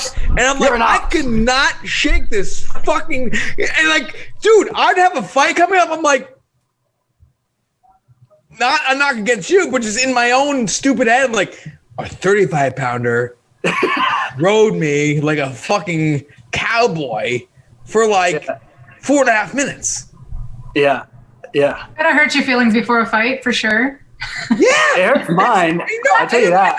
And like you were saying, Funk Daddy, I'm going to start calling you that, is like, maybe like, because there's some people, and Jess, I'm sure you've seen the same thing. There's some people that just need to win and know what winning feels like going into a fight where this confidence becomes of you that like, I don't lose. I can't lose. We're like, if you're going against people that beat you, you start this feeling of like, yeah, I can lose because this guy beats me is a real thing. Because when I first started fighting, the very first day I walked in the gym, I was better than 90% of the people. Within 2 months, I was number one and like I would go into fights and people like, you're gonna win. I'm like, all right, sick, and I would do so. And it wasn't until I met like you and Gregor and I moved to Long Island. I'm like, I'm getting better, but this sucks. I gotta be like completely on today. I gotta be completely on today to win. It sucks. I mean, I hear that for sure. In my experience, I was always the only female. I was always the like tiniest out of everyone, so I got my butt kicked all the time. I went to the fight not even really knowing what I could do until after the fight. I was like, I know some stuff, but like that's the only time that I got to really like feel that. Yeah. But there was there was an excuse though if you lost in training. Yeah, sometimes, but I still wanted to win. I still tried. 1,000,000%. But at the end of the day, you could be like, he was a guy, he was 10 pounds heavier than me. Like, this girl's not going to be. Like, for example, that's why I always like going with guys heavier than me. Like, because if I lost, there's always he was better than me. And that's John Jones's, like, partying before his fights makes so much sense to me. Because, like, if he lost, that's because we've talked about that with Gregor too. Probably gave himself the weekend before. Gave himself that out. Yeah. Yes, you have a reason. You have a reason to fall back on. You could change the mindset and just be like, I know I've gone through every single possible like bad situation in the gym, so I'm that much more prepared going into the fight. So I know that whatever they're throwing at me, I can handle. He was making a hard preparation. Like, dude, I'm hungover Monday. I gotta make weight like Friday. Fuck. Oh, no way. I've never heard that. But yes, Aljo, we were talking to Iaquinta before. We seen you stealing everybody. You're taking the whole Cerro Longo team out there with you to Vegas, it seems. Yeah, I took a couple of guys down here to help me for the fight for Peter Yan, but that fell through. So a lot of those guys pretty much all went home. Right now, it's just my brother and I out here. Oh, yeah, actually, Matty Favola just came down. So he's in town. And we got Nas coming down tomorrow, and one of my best friends who moved to North Carolina, he's coming out to visit because his flight's already booked. So it's kind of like a getaway pad, I guess, So yeah, it's nice. I got a big old kitchen. You can't afford this in Long Island. This would be like $1 million home. It's crazy. Damn. Oh yeah, killing the game. We saw you out there. Lucky. We saw you out there with Iaquinta when you were first getting the house, and then it was like from like It's from what it seemed like social media. Monday you were looking. By Thursday, you were like a Las Vegas resident. Yeah, you were a Las Vegas resident. ABC, always be closing. Get that nice tax break. Exactly. And so, like we were saying, we literally had a 5-minute conversation about you, Aljo, before you came on with Iaquinta.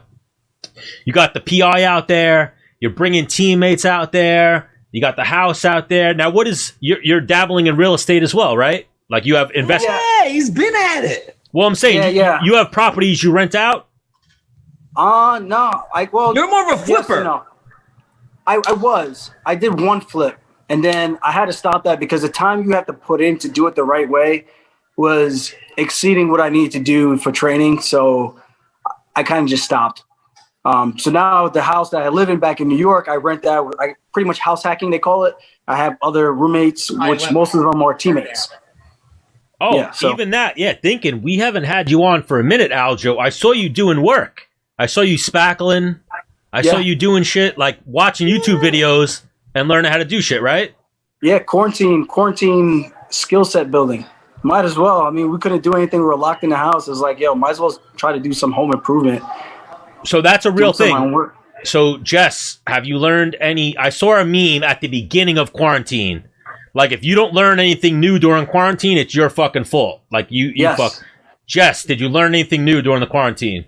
Yes. What's your new skill? I can't say.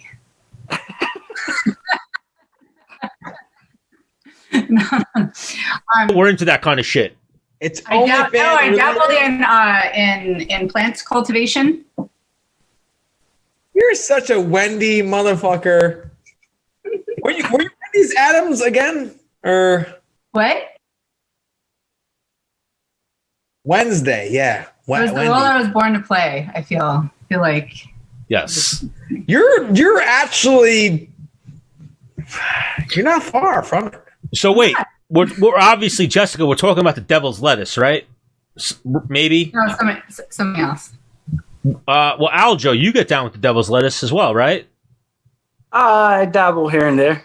And now Vegas is what? Vegas is legal. Yeah. It's legal. You get a discount for being a resident. So honestly, I don't really go, to be honest, because I don't do anything. I can't function when I'm... I seen Zuka, Fumi, all your guys, their first stop was the fucking weed spot in Vegas. Those guys are a different breed, man. I envy. They're not in the UFC yet. I can't do it. Bro, Fumi might get there. Fumi's fucking good. How far is Fumi away from the Contender Series? I think 2 wins, maybe 1. 2? Jess, do you know Fumi? He's 2-0. He's fought in Cage Fury. What's his name? What's his full name? Fumi Nakuda. Fumi Nakuda. Which ones has he fought on? He fought where Santos just fought your guy from Alliance, Trujillo. Oh, I wasn't at that one, but I did watch. Yeah, I did watch it. Yeah, so he fought that kid Moles or something like that. Got the head and arm choke. Okay. Oh no, Americana. He had Americana. So Fumi fought in an amateur show that I always do the commentary. Aljo was there, New York Fighting. So as Fumi's walking out, Menace like taps me on the arm and has like a what the fuck look on his face. And I'm like, what's up? He's like, what weight does this kid fight at? And I'm like, this next fight is at 25. And Menace goes,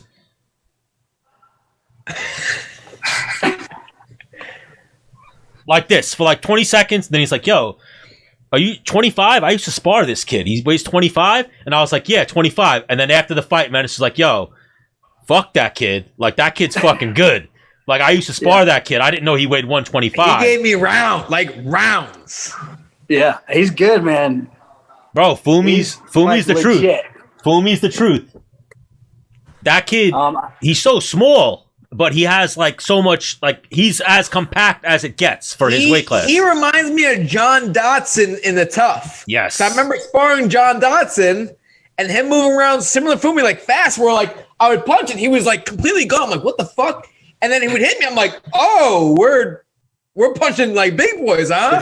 Because I thought you were a little dude. I'm just kind of tapping around. And I can't even tap you, and then you're gonna hit me like that? Like, all right, motherfucker, I'm gonna march you down, put my chin down. We playing like that. Yeah. You know me, same fucking ballpark. Yeah, I have to track him down a lot of the times. I need a homing missile to find this guy. But once I get him, you're fast. I gotta wrap him up. No, he makes my fast look like it's in slow motion. So I gotta try to keep up with that guy. Yeah. Yeah, I saw you had Fumi out there with you. I was like, okay, so he brought the right crew out there with him. Yeah. It's a different dynamic. You know, he's got good boxing. He's a solid wrestler, but obviously our wrestlings are on a different level, especially with the grappling. But for him to give me the speed look that I need and hitting angles, it keeps me honest. And then you switch it up. You add a partner in halfway, someone who's a heavy hitter. And then you got to worry about the power. So it's give you both different dynamics, both different looks. And that's kind of the way I like to train, so that I'm making sure I'm covering all my bases. So, Jess, what's the move right now? CFFC doesn't need you, or they're not bringing you in for these shows? What's the deal? So they're trying to rotate things. So I'll be at this next card next week, the next 2. But they're only doing 2 seats, and they're not doing any kind of like behind the scenes interviews. They're not doing like any kind of stuff, just structurally from Fight Pass's wishes. So I just get to go when they need me, and then I get to look for other opportunities. And even, you know what's crazy about this little group chat that we have right now? When me and Menace were going to put on a show, Jess was going to be like our commentator, announcer. She was going to help us out, and Aljamain was our fucking main event. Aljamain was going to come in and rope somebody up. Yeah, I was so bummed. It was the week that everything shut down. I was like getting ready to board a plane to go to, I think it was Philly for CFFC, and then go with you guys like the following week or 2 weeks or something like that. It was a bummer. You guys got to get it going again. They shut everything down. But yeah, we're hoping for 2021. But now, by the time 2021 comes around, Aljamain will be too big for us. He'll be a champion. Jess, I know, you missed your opportunity. Jess will have just won her fight, and she'll be like, nah, I'm busy. I got too much shit going on. So it'll just be me and Menace with fucking whoever fighting. But we'll figure it out. I'll get out there and I'll try to me and Stan wet t-shirt contest to get some other contestants in wrestling in oil? What do you think? Yeah, fans. We're going out. Well, obviously, we got to go outside the box because we lost Jess and Aljamain. So You may have lost Aljo, but I'm still here. Oh, I like that. No, we didn't lose Aljo. We know as long as Aljo's in New York, Aljo's in down. town when it happens, yeah. Yes. Unless, whoa. We What they get that belt for, though, they Aljo. take him all over the place. You never see him again for like the next year. Aljo, we do have sponsors. We get that flight for free, maybe. I mean, I don't know. Oh, 100%. If Aljo brings the belt, when he wins, his belt's going to disappear, and then you'll tune into episode 120, whatever the fuck, of Menace and The Man. It'll be on the wall. Like, where'd you get that from? Found it. I bought this it's real, but I bought it. I bought it. Wasn't a UFC fighter selling his belt? Oh, That's crazy. I imagine a lot of them have sold their belts. Because even that's like a whole conversation. We don't want to get into an hour conversation, but that's what fighters do after fighting. They're not all Dennis Bermudez. I gotta go get this thing tamed. All right, wait. Let's see that real quick, Aljo. Aljo is like the play of MMA from Kid and Play. Yeah, he is. All right, Aljo, you're the man. You go get that shit lined up. Go get some rounds in. Thank you, guys. All right, thank you for the Funk time, Daddy, Aljo. we can't wait to have you on again. Dude, I always like seeing your face. Bro, I'll see you guys soon. I'll be back. Kick me to wait. Texas, back in New York. And no offense to Jessica, but Aljo, we're sorry. It seems like we always do this to you, where we always have another guest on when you come on. Next time, it's just Aljamain. Oh, no, don't even worry about it. Jess is great. No, Jess is amazing, but we do this to Aljamain every time. We're like, yeah, we're gonna talk to you, but we're gonna talk to other people too. So, he was a maybe, so I just threw out the link whenever. yes, but a pleasant surprise from Funk Daddy. Everybody, be sure to tune in beginning of 2021. Is it Funk Daddy, or is this gonna stay Funk Master? That would be hilarious. No, I'm calling. Hang on, Puff. How many times did Puff Daddy change his name? Oh, wait. Do a post tonight and be like, everybody, my name's not Funk Master anymore. I'm Funk Daddy. Yes. And yes. And Peter Yan, yes. when you say Rand. And Peter Yan, when you say it, make sure you put some respect on it, and then do the Iaquinta and slam your laptop closed. Done. All right, Aljo. I'll see how it goes. All right, Aljo, you're the man. Right. Stay safe out there. Fine. Later, guys. Later, Jess. See you, Buzz. He didn't bite on that for 1 second. Stan, that was amazing. That was so good. Wait, he didn't bite on what? He was like, haha, yeah, I'll think about it. Yeah, you but, didn't see that, Stan? He's a marketing man. He's probably like, he's got to spin it into his own twist to where it's like Aljamain did it. Like Kanye, like a Kanye kind of process. Yep. And now, Aljo, I'm not saying you're like Kanye, but you might be a little bit like Kanye. I mean, they're both geniuses. Anyways, Jess, your eyebrows looking phenomenal. How long ago did you get those suckers done? Let's see those suckers. Let's see them. They're bladed. They're microbladed. And even this, let me say microbladed. Wait, so they always look like that? Is that how that works? Well, I mean, I put a little something on top of them, but yeah, they always look like this. For the show? Yeah, just for the show. Just Thank for you. I put it out there with Ashley. I'm sorry I called you Ashley before. She was obviously still on my mind. Yeah, you're such a piece of shit. But now we're joined by the beautiful, gorgeous Jessica Penne. We've been joined, you ninny. Now we're joined by just her. Aljamain put a little monkey wrench in that. I had to give her the proper introduction. But Jessica Penne, we're happy to have you. We're super excited that you're back in the fight game. Yeah. Shoot, me too. It's been a while. Oh, we thought it was done, right? Yeah, honestly, yeah. Last time we spoke to you, right? Did we talk about that? And yeah. Jess, like I don't know. Now watch. This age. We'll show you what the depth of our show because we're about to go Oprah. So, Jess, that upset you a little bit when you were you thought your career was done, and you thought maybe you fought your last fight, you weren't going to get to do another one, and now I thought this wasn't that kind of show. I thought we were saving it for like another show. We go like a long conversation. We go Look at his hair. You don't know what this man's gonna throw at you. This he's like, man. I was going somewhere. Stan took it like more serious. Throwing shit at the wall to see what sticks. Because hang on, Stan. At the end of the day, this is the man. This is a man show, right? Yes.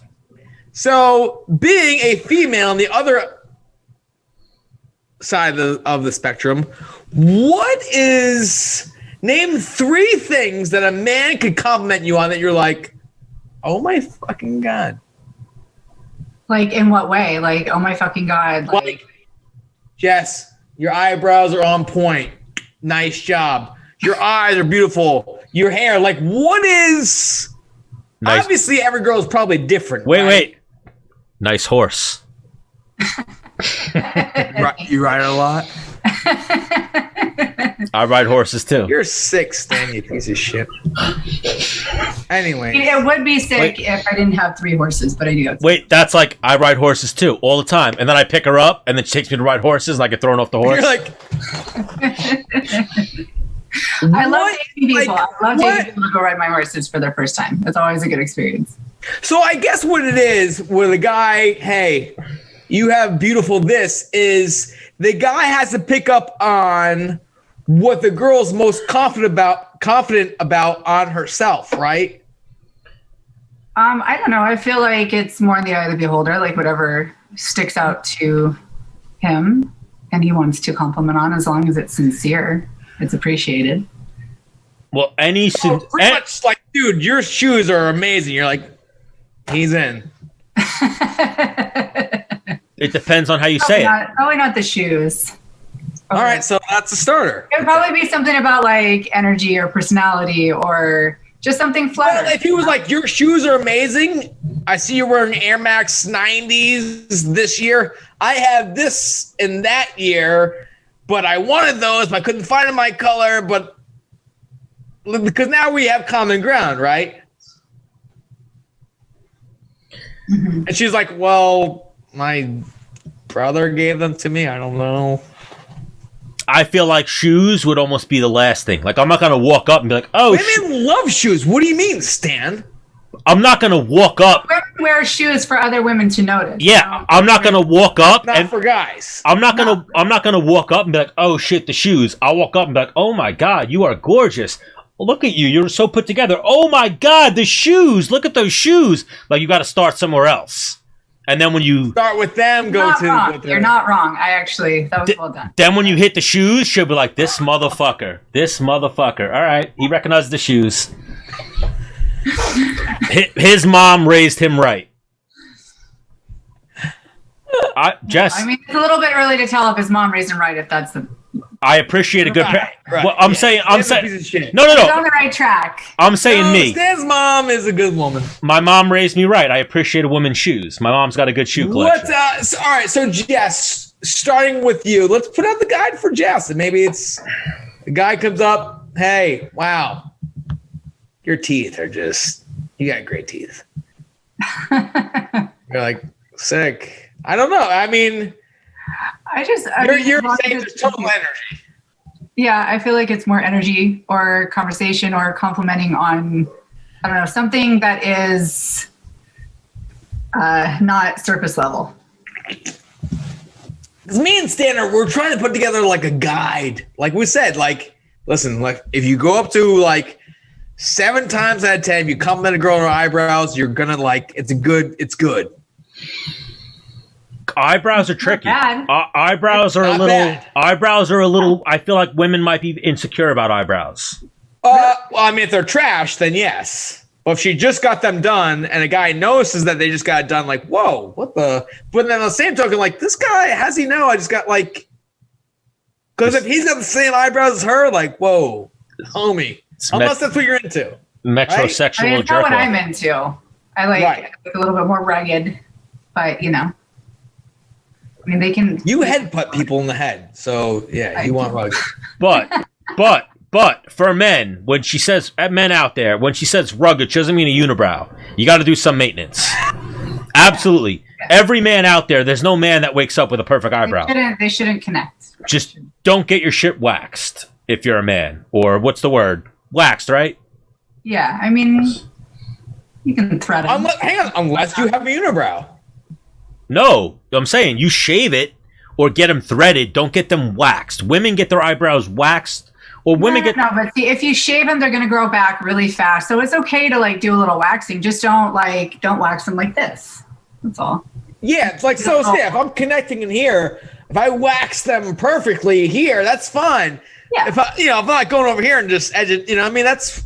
It's less about the method and more about what like the finished product is and what you're trying to achieve. I don't want to see like a crazy arch on a guy. Just don't. I know that's what you guys like in Jersey and stuff, but the fuck? I remember last time she was like, "You guys love leopard. You guys are from Jersey," and we were like, "What?" Yeah, I mean, she's the girl. They don't forget things. So I think she hit us with a Jersey thing. We're like, "Whoa, Long Island, what the fuck?" She's like, "I'm gonna hit him on episode 100." Right after that, we had Frankie Edgar on, and Frankie Edgar was like, "Yeah, we're all the same. We're all the same, bro. Jersey Shore." Yeah, we were like, "No, Frankie." No, Frankie. Well, with Frankie, we're like, we are the same. We are the same. To Frankie, to his face, we were like. Yep. In reality, it was like, I don't fist pump. I don't do that. Stan, you fist pump. One time in your life. No. Like I've been out. Oh no. I'm like, yeah. I was speaking for you, I guess. I fist pump. Oh. All day. This is my move, and then I go. You're from Long Island. I'm not. I do the dice move. Everything. Are you a dancer, Jess? Dan, can you hit on Jess for a second? I'll be right back. Can I hit on Jess? I already started her. Just asked her if she dances. I'm just joking. So, are you a dancer, Jess? Not really. So, when you go out to a club or a bar, you're kind of like playing the scene, talking to people. I don't want to call you a wallflower, but you're not moving. No, I mean, like, I'll move. It depends on how many drinks I've had, but it, like, usually stays, like, pretty tamed. I'm not much of a club person, but I will go to, like, dive bars and lounges and stuff. Well, if I'm at a dive, I'm usually playing a game like pool or something like that, whatever they have. It's almost one of those things, like, that might be a thing of the past. Like, oh, I'm a club person. I'm not a club person. Clubs don't exist anymore. In today's world, clubs don't exist anymore. So are you like a... What would it be? I'm not a club person. I mean, I'm a stay at home on the couch and drink wine kind of gal right now. Like where's your wine? Yeah. Oh, okay. You do have something. All right. Yeah, virtual cheers. Hey. Thank you for joining us for episode 100. But yes, like I said, I slid in your DMs once I saw your post about you getting back in the fight game, and that's exciting. Yeah, I really appreciate that. It was an exciting day.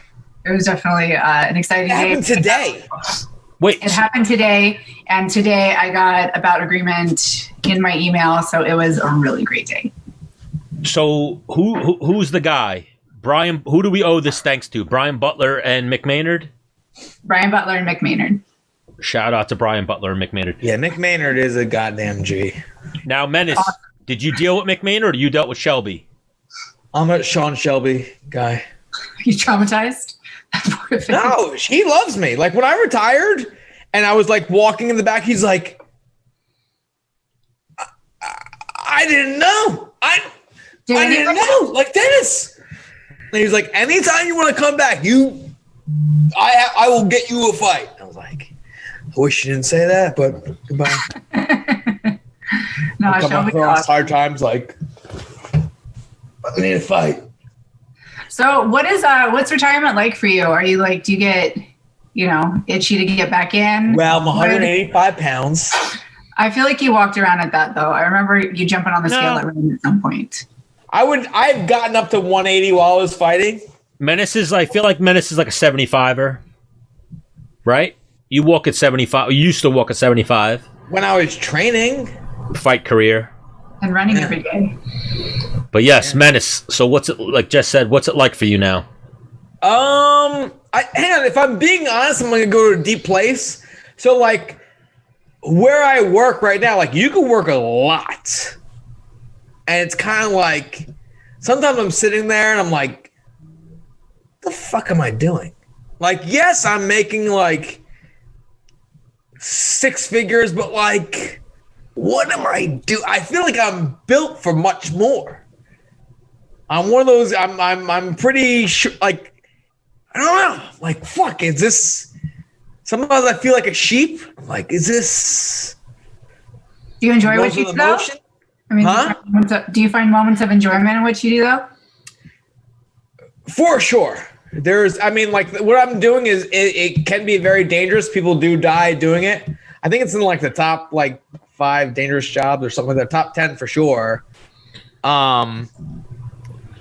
It's different. Like when someone's out of power and you like hook up their electricity, you're like, oh my God, I have power. And they come out and like, thank you. Or like beating somebody up in front of hundreds of thousands of people and walking out in that clap. You know what I mean?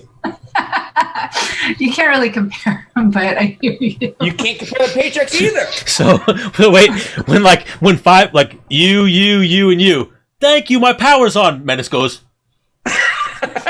Like I go around the block or in the neighborhood. Let's go. Let's go. And the thing is, like the people I work with don't know what that feels like.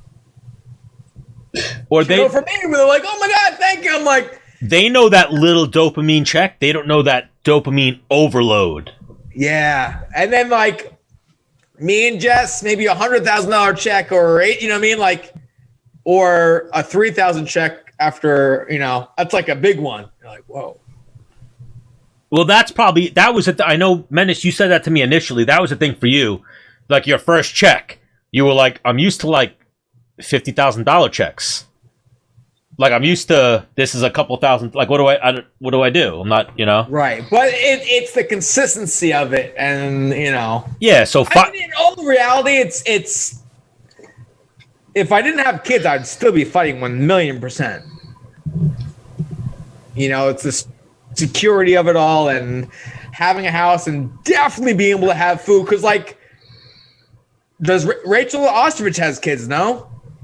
A daughter, I believe. Yeah. What's her next move? I mean, Stan said OnlyFans. I mean, I didn't say OnlyFans. She would kill it. She would murder it. But I said fans. When I posted something about her, everyone was like, OnlyFans. Right. But it's... Do you know who I don't have to worry about that anymore. You know what I'm saying? The first person to say OnlyFans was actually the homie Alp Ozkillik. A professional UFC fighter was like, OnlyFans. I'm in. But... how is your OnlyFans doing, Jess? Are you still doing it? Yeah, I mean, I can't really quit it. I initially started it so I could pay for my lawyer fees and, you know, get everything. Whoa. Did your OnlyFans pay for your lawyer fees? That's what she said, Stan.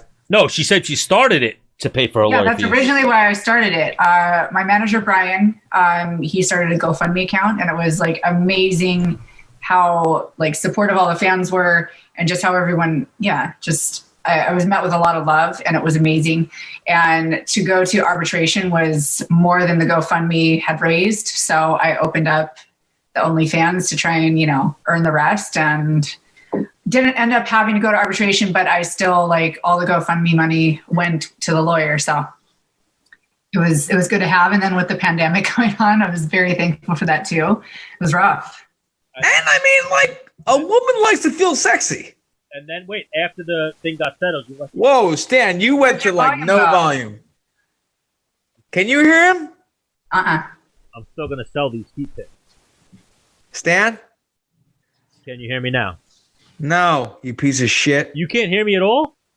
I mean, we can hear you, but you sound like a fucking miniature mouse. It's probably gonna do like you guys talk, because it's gonna do like this 45 seconds. Yeah, I guess I will just talk to Jess because you suck. So Jess, that the ball. Stan is my he's the producer of the show. He's the and this is what I'm dealing with. No, it didn't. That's why we're not famous. Fair point. I mean, he's growing his hair out to be pretty. So Jess, if you all right, so going back to the guy's Bible, short hair, long hair.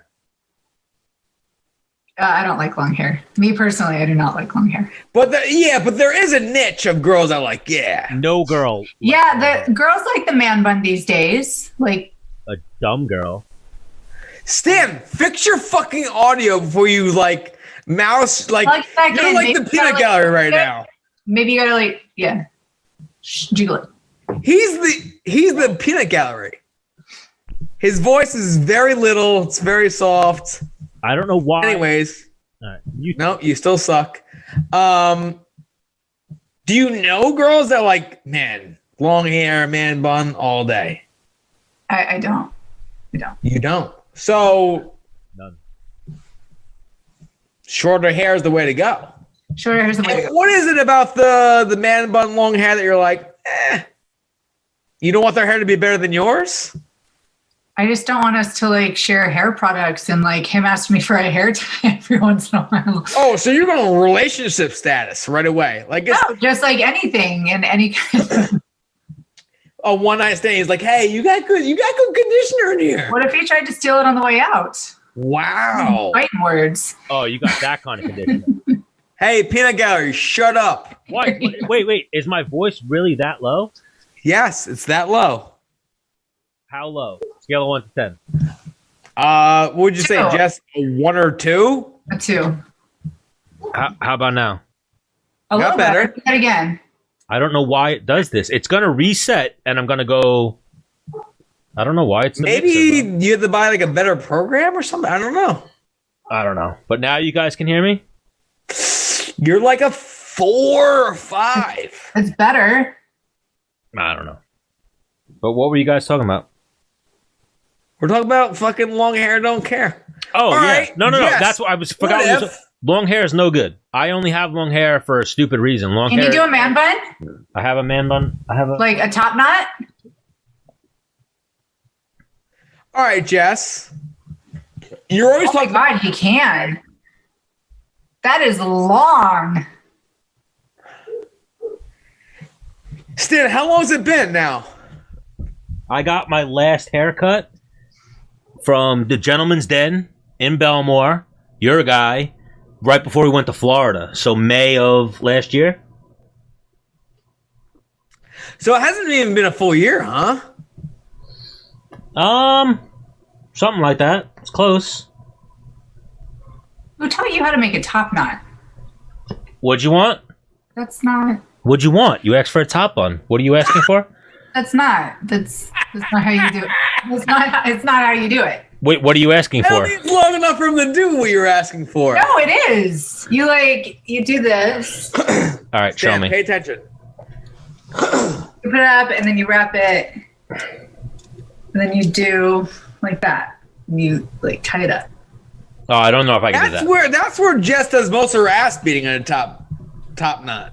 I don't think I could do that. No, you could do a little one.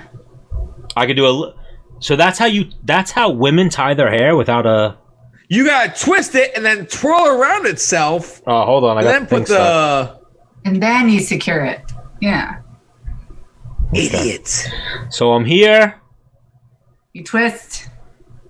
Man, how did you twist your that? hair into like a. All right, hold on. Here we go. Okay, all right. Step-by-step instructional. All right. Twist so your hair now. You twist. Jess, your arms look fucking jacked. Dude, I've been lifting. Oh, wow. She's like... She's really trying to fill that 115. Bro, how did you do that? Her hair's longer than yours. Probably a little easier, right? Yeah, no, I can't do it, Jess. You gotta twist the hair. You can totally do it. I believe in you. It's not working. Jess, I'm going to throw a shot out there, right? Let's say Ty Tuvasa comes on and he's like, we're doing shoeies. Would you do a shoey? Yeah, why not? Wow. Why not? Love that. Because he's like is the shoey guy, right? Like that's his signature. Yeah. Everybody in the UFC that like, if you're going to start like branding, you need to do something that's like your signature. And he got it like right off the bat.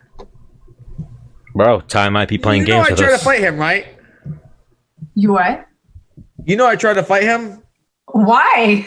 on accident. Tell me about it. Wait. Same exact reason he tried to fight Travis Brown. She was there for that. Yeah. I know. was. Yeah, I know. That's why I said it. He wanted me to do a shot, and I was like, I'm not doing the shot. I also didn't know who he was. He was there at the retreat. He was with Pedro. At the retreat? At which retreat? The UFC summit that they did. They only did like one of them. I know. I was there. He wasn't there. He wasn't in the UFC then. Yeah, he was. What? 'Cause I almost fought him. No. I think he had like, Stan, why was he there? He had maybe one fight? 1-0. And how big is the Australian roster? You know? So one fight got you to the athlete retreat. Okay. He was at the time that he was 1-0 at the time. I didn't know he was around for that long. Whatever. So why am I drawing Pedro? I'm not saying his full name. Why I'm missing one piece. Tyson Pedro. Tyson Pedro. He's with him. So I'm like, oh, I thought that's like his fat friend. That just because you know few people had some people that were like with them but weren't in the UFC. Yeah. So he's like, yo, we'll get a few shots. I'm like, no, I'm good. He's like, no, you're doing a shot, mate. I'm like, no, I'm not. I'm also, you remember I was filming everything, right? I was trying to make a cool vlog. No? Yes. No. I was trying to. So he goes get some shots. I'm filming some shit. I'm like, yo. He's like, yo, get the fucking camera out of here, mate. And I'm like, I'm doing a vlog, dude. I'm trying to fucking blow up. Anyway, so I shut it down. Do a shot. I'm like, I'm not doing the shot. Like, I bought it. You're fucking taking a shot. I'm like, that's funny because I'm not. And before you think I'm taking a shot, like, we'll step outside. He's like, yeah? I was like, yeah. Tyson steps up and was like, dude, whoa, like, no, like, dude, whatever. And it was like, fuck you. Like, all right, whatever, dude. You're a loser. Then I see his next fight. I'm pretty sure he like flying needs someone. I'm like, oh, My bad. that could have been really bad out on fucking like Las Vegas Boulevard where I'm trying to shoot this fucking 265-pound man. So this is like the probably fourth or fifth time this story's been told on the show. He's potentially gonna come on tonight. Yes. And I owe him a shoe. Well, here's what killed us today, Jess. Or not killed us. We obviously had a great episode. We got Jessica Penne here. We had Iaquinta, Ashley Yoder, and Aljamain. Was everybody's in, or Dana and a few people are in Abu Dhabi. And then what was the other time frame that fucked us up? Well, just everybody. Askren had wrestling practice. We ran into a weird time. Sonnen's flying. Everybody's doing something today. Gotta give people more notice. We don't do that here, Jess. Okay. Yes, yeah, we don't do yes. that. I'm gonna throw this out to you. You're a true professional. When we hit you up day of and like, you free? If you're free, you're like, yep, like. But when I hit you up like a week or two before, like, hey, slot me in, that's like stressful, right? Or am I just completely, because I remember doing that with other people, or even now, like, hey, can we get you next Wednesday? I'm like, Wednesday. Can you text me morning of and I'll tell you yes or no? Yeah, so that's what you do. You ask them in advance, and then you give them like a reminder, like the day of or the day before. So I did throw it out to Aljamain today, like, hey, he's like, I'm back to back. I'm like, I'm gonna throw you a thing. You answer it, awesome. If not, whatever. And that's why you guys overlap, because he didn't say yes or no. He was just like, I don't know.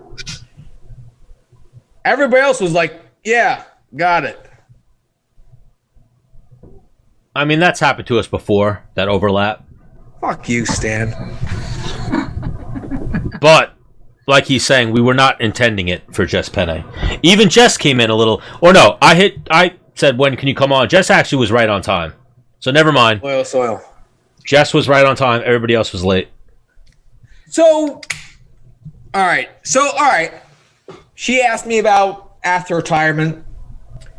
Jess, if we're being honest, how many more years do you have of just beating ass? Well, it was like, it was kind of weird because I had already just accepted the fact that I wasn't going to be fighting anymore and just was starting to figure out. So what were you going to do then? Like, because obviously you started doing it. Yeah, I love the sport. I always see myself attached to it and giving back to it in some way, shape, or form. With the suspension, it was going to be almost impossible to coach anymore and to, be involved in that sort of way, which I love coaching. I love, supporting my teammates. So why couldn't you coach even though you're suspended? Because some athletic commissions would let me, the UFC let me backstage, but they wouldn't let me corner people. Really? Yeah, you can't be within a certain like distance of the cage. Yeah, that's like It's not like you were showing kids your vagina. Like, what do you mean? No, remember when Nick Diaz owed money to the athletic commission for a weed charge, they wouldn't let him. Money's different. But when Nick Diaz had any problem with an athletic commission, he couldn't corner his brother. So Jess had a problem with USADA, who reports to the athletic commission, so they would honoring. It's fucked up. Oh, 100% fucked up, but. No, it is. It was truly, I was heartbroken. I was absolutely devastated for some time, but I've always wanted to do broadcasting. So I started really focusing on that, which is amazing. I got some great experience doing that. And I see myself doing that in the future afterwards still, but I'm just glad that I have, a few more years of competition left that I get to, go out on my own terms. Like the Menace, right? That was a good high five. So now, what would be, Menace was elaborating to, what would be your own terms, Jess? Is it one more fight and you're done? A win and you're done? Or do we have another little run for the 150-pound title? I started so late. I didn't start training until I was 23. And I've, because it was so limited for competition for females as I was coming up in the sport, I really was only fighting maybe once a year if I could. I trained like crazy and I wasn't able to compete that much. So I feel like I don't have a ton of miles on my body. And I feel like I'm in, with the time off, I feel like it was, it happened for me. And I made a lot of, leaps and bounds, for me personally, physically, mentally, emotionally, all that stuff. So I feel like I'm in a really good place for competition, and I'm just going to listen to my body and see how it goes. Because there's fight and keep winning until I'm this is fucking sucks too much. Then there's maybe keep winning till you lose. I'm going to or win till you get the title, and then I'm going to see how far I can go. Money over here. I'll just. Hey. Well, Menace, I remember you said at 32, you were waking up and shit felt different. You weren't recovering the same. You weren't where are you at right now, Jess? Do you feel like you're still firing you're 25? Do you feel like the days are harder to recover from? Are you training less? Recovering more? Actually, I think there's a lot of mental in that too, Stan. All right, so you feel like maybe you were mentally checked out a little bit at that point? 8 years at the same spot I was, where it's just Oh, so you're talking about... I'm in here on Tuesday. I know. Oh, wait. I know Aljamain's there. I know Chris Wade's there. I know Ryan LaFleur's there.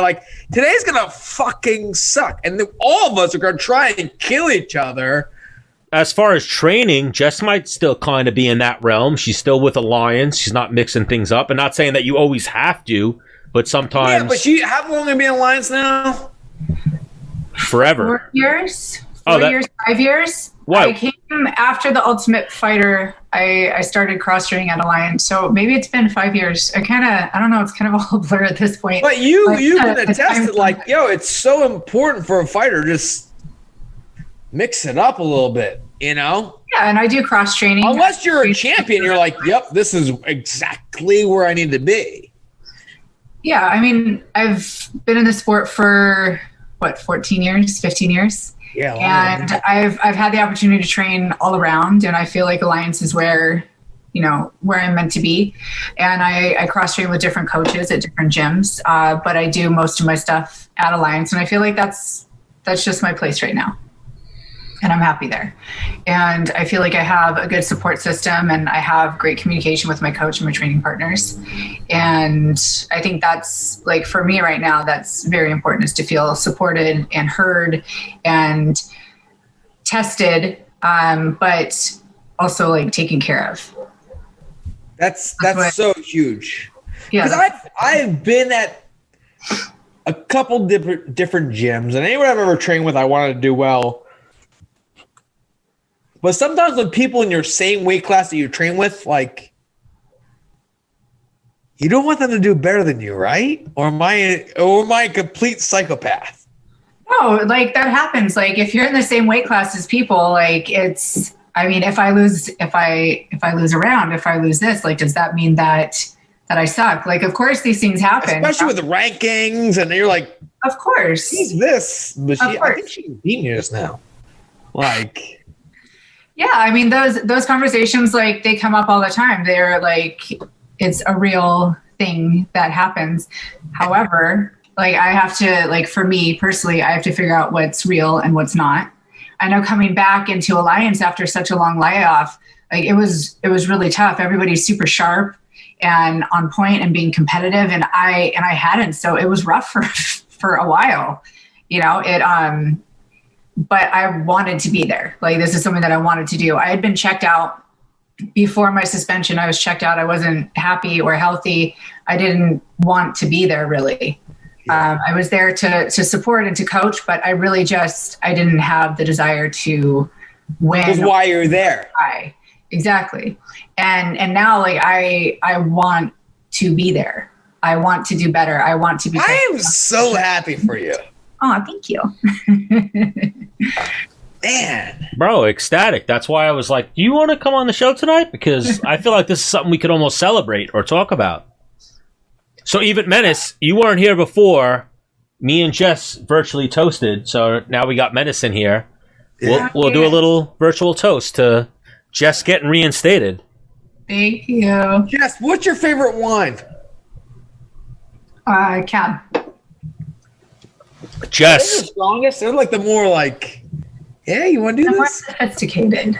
No, I'm just kidding. Yeah, they're a little bit drier and bolder. That's what I like. Jess rolled in here like a champion. Like, you want a more dry or more? I'm like, I'm drinking fluid. They're all wet. It's different. It's different. Well, I was gonna say, wait, dry oaks with some moist. I'm like, Jess came here prepared better than her other guests. We told everybody, bring a drink. You coming to get? Where are we drinking? So come with a drink. Jess was so like, real quick, Stan. I'm Something you may not know. I don't think anybody knows. When I would get a bout agreement and sign it, I would get wasted. So the day that you would get a bout agreement, you get fucking rip roaring drunk. I would just rip, and then that's like kind of like my I'm done. End off. Yeah. Okay. So Jess got a bout agreement today, right? I mean, listen, there might be some weddings or whatever. You might have like a couple, but like on fight night, I'm like, oh, you want to fight me? One that's most memorable to me is I remember Max Holloway wanted to fight me. I'm like, wait. Max Holloway called you out, yeah. He wants to fight me? Doc, yep, sign it. And I fucking drank I drank like a 12er that night. Like, I don't know, fuck this. And like, as I'm drinking, I'm like, I'm gonna fuck this dude. I'm like, watching TV, like, he wants to call me out. And when he called you out, that was like a stupid random call out. Like at that point, I don't know. I wasn't even right. You weren't. Yeah, that was like you know what? Yeah. Fighting Dennis. He picked that name out of a hat at that point. But I think I was on like 4 or 5 fight win streak. So Yeah, or he was the fifth. And you know how they say, like, no matter what happened in the fight, like if you discover a fucking dinosaur bone, you discovered a dinosaur bone. You know what I mean? It doesn't matter how it got there. It doesn't matter what happened to the dinosaur.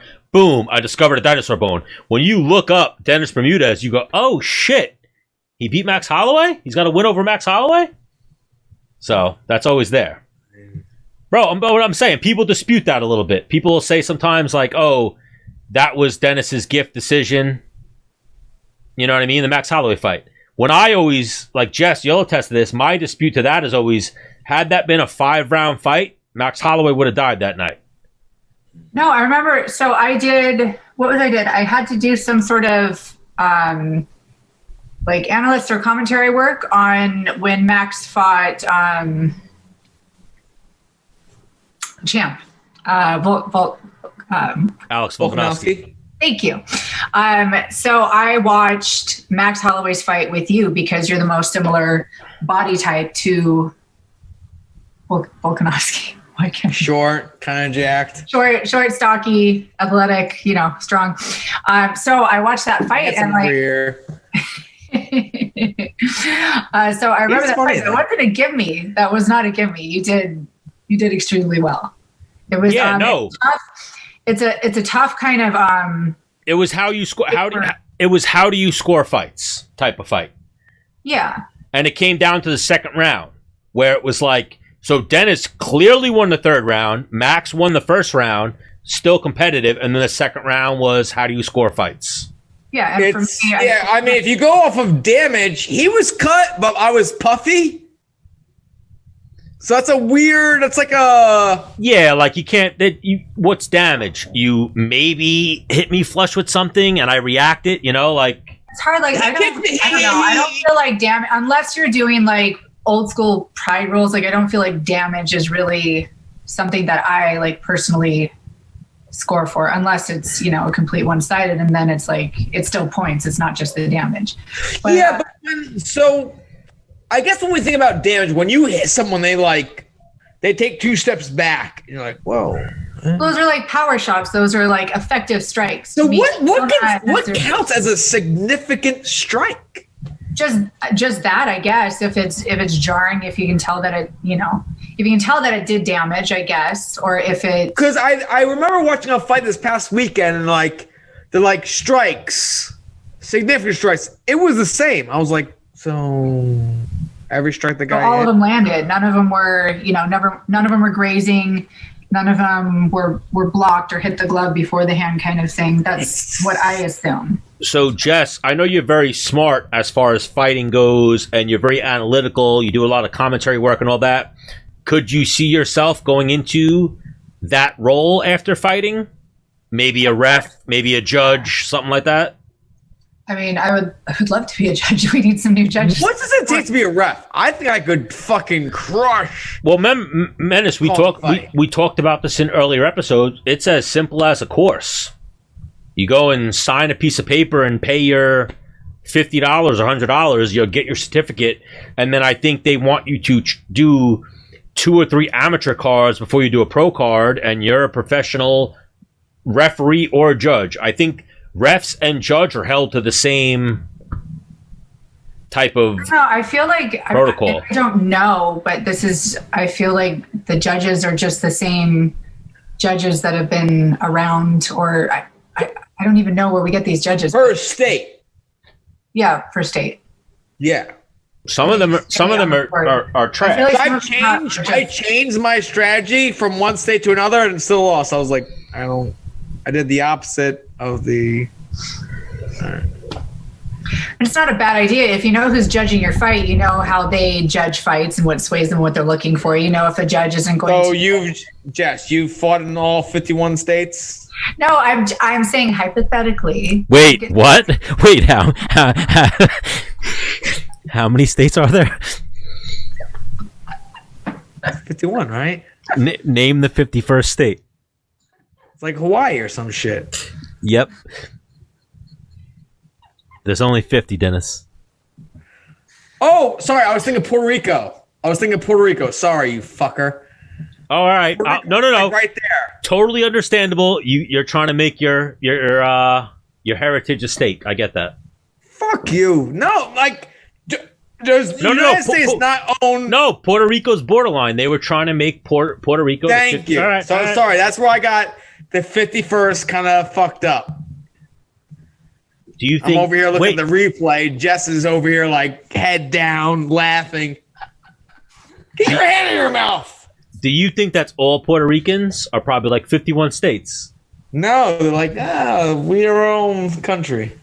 Boricua. Yes.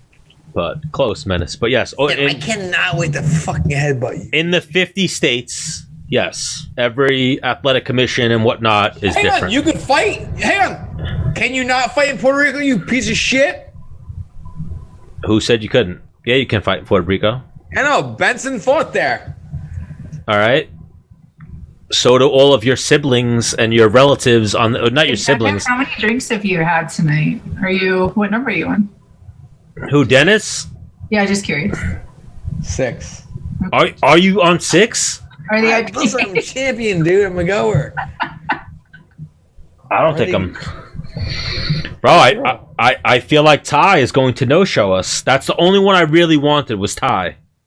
Yeah. Oh, you should follow up. Well, on that note, since you don't want me here.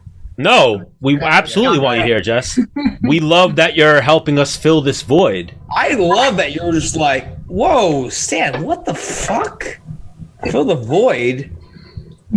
Fill the void. I would, hang on, so Jess, there's... What do you mean? I'm saying when Ty doesn't show up, Jess is going to fill that void. And so if Ty was here, we have Jess now. We're up here.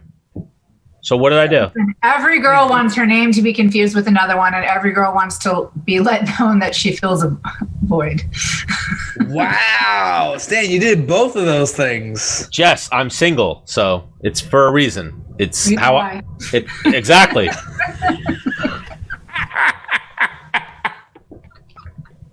I am not going to argue with you. Stan. So what? What should I have said instead of fill the void? Or better yet, nothing. Nothing. Guess, right? Yes. Well, Ty's not. I don't even care if Ty shows up. We're gonna spend time with Jessica. Forget him. Is that better? Have a DM. See if he shows up. Oh my gosh. DM who? Ty? I'm fine with Jessica. I don't care about Ty anymore. I got Jessica Penne here. Oh wow, you're going that route. That's like. Is that the equivalent to like pity sex? I don't know. No. I was just saying. You'll do. You're here right now. That's who it is who keeps fucking me up is Menace. Why don't you just let it go? Jess, wait, Jess, who are you sending a message to? Huh? Who are you sending a message to? One of my girlfriends. My little Aussie friend Beck. Beck Rawlings? Yeah. Love Beck Rawlings here at Menace and The Man. I love her too. What's up with Beck? Is Beck in Australia or she's stuck in Australia, right? Yeah. Yeah, she is. Have you ever been to Australia to visit her? Yeah, I've gone two times. Stayed about a month each time. Oh, so I get so confused with her. I get it. What are you confused like about? A fighting like sex symbol, but she has kids too. It's like a weird. I'm like, I don't know. I know a guy who's a fighting sex symbol and has kids too. You just made his neck. Wow. Wait, Jess, you saw the confused look on his face at first, and he was like, "Who you?" But did you see that happy face? And then he went, "Oh wait." Yeah, the thing is like, oh wait, me. I don't think like none of my kids' friends will be like, dude, your dad looked like a fucking whatever. You know? A sex symbol? he was wearing a thong? See the thong your dad was wearing? That was weird, dude. No. But on the same token, she gotta pay bills. Right?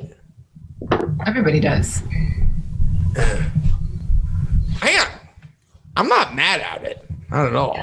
So has the OnlyFans, like I was saying to Menace, a thing for when we were talking about Rachel Ostovich, has your OnlyFans or will your OnlyFans, and I'm not saying it would be for me, it'd be for people, will it ever diverge into more than risque feet photos or lingerie or bikini photos, if you will? No, that's not my intention. That's not what.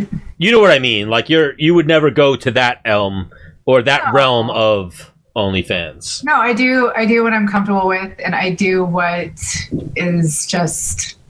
I don't have enough money, but is there a price for the other? I mean, I don't know. It's priceless. Okay. All right, so let's go. So, like, me and you both know our dear friend Pat Cummings. I love Pat. He's like, not gonna have kids. I'm like, what? Why, Pat's having a kid? What's wrong with that? No. He does not. Like, he's like, I'm not having kids. Oh, all right. I was gonna be like, tell me another one fell. Tell me And Pat I'm fell. like, why? Like, you're a freak athlete. Why wouldn't you want to like pass those genes on, or even the family name? I think his like reason was like, my brother had kids, so it's taken care of. yes. So where are you in that? I've never really had a desire to have kids. Now, is it just like you don't want kids, or you just haven't met the right guy? No, I mean there were times when I was younger and and loved and you're like, yeah, I want to get married and have kids. But honestly, like if I'm being honest, I just don't see it happening for me. Like I don't need it to happen. If it happens, it happens. But I don't need it to.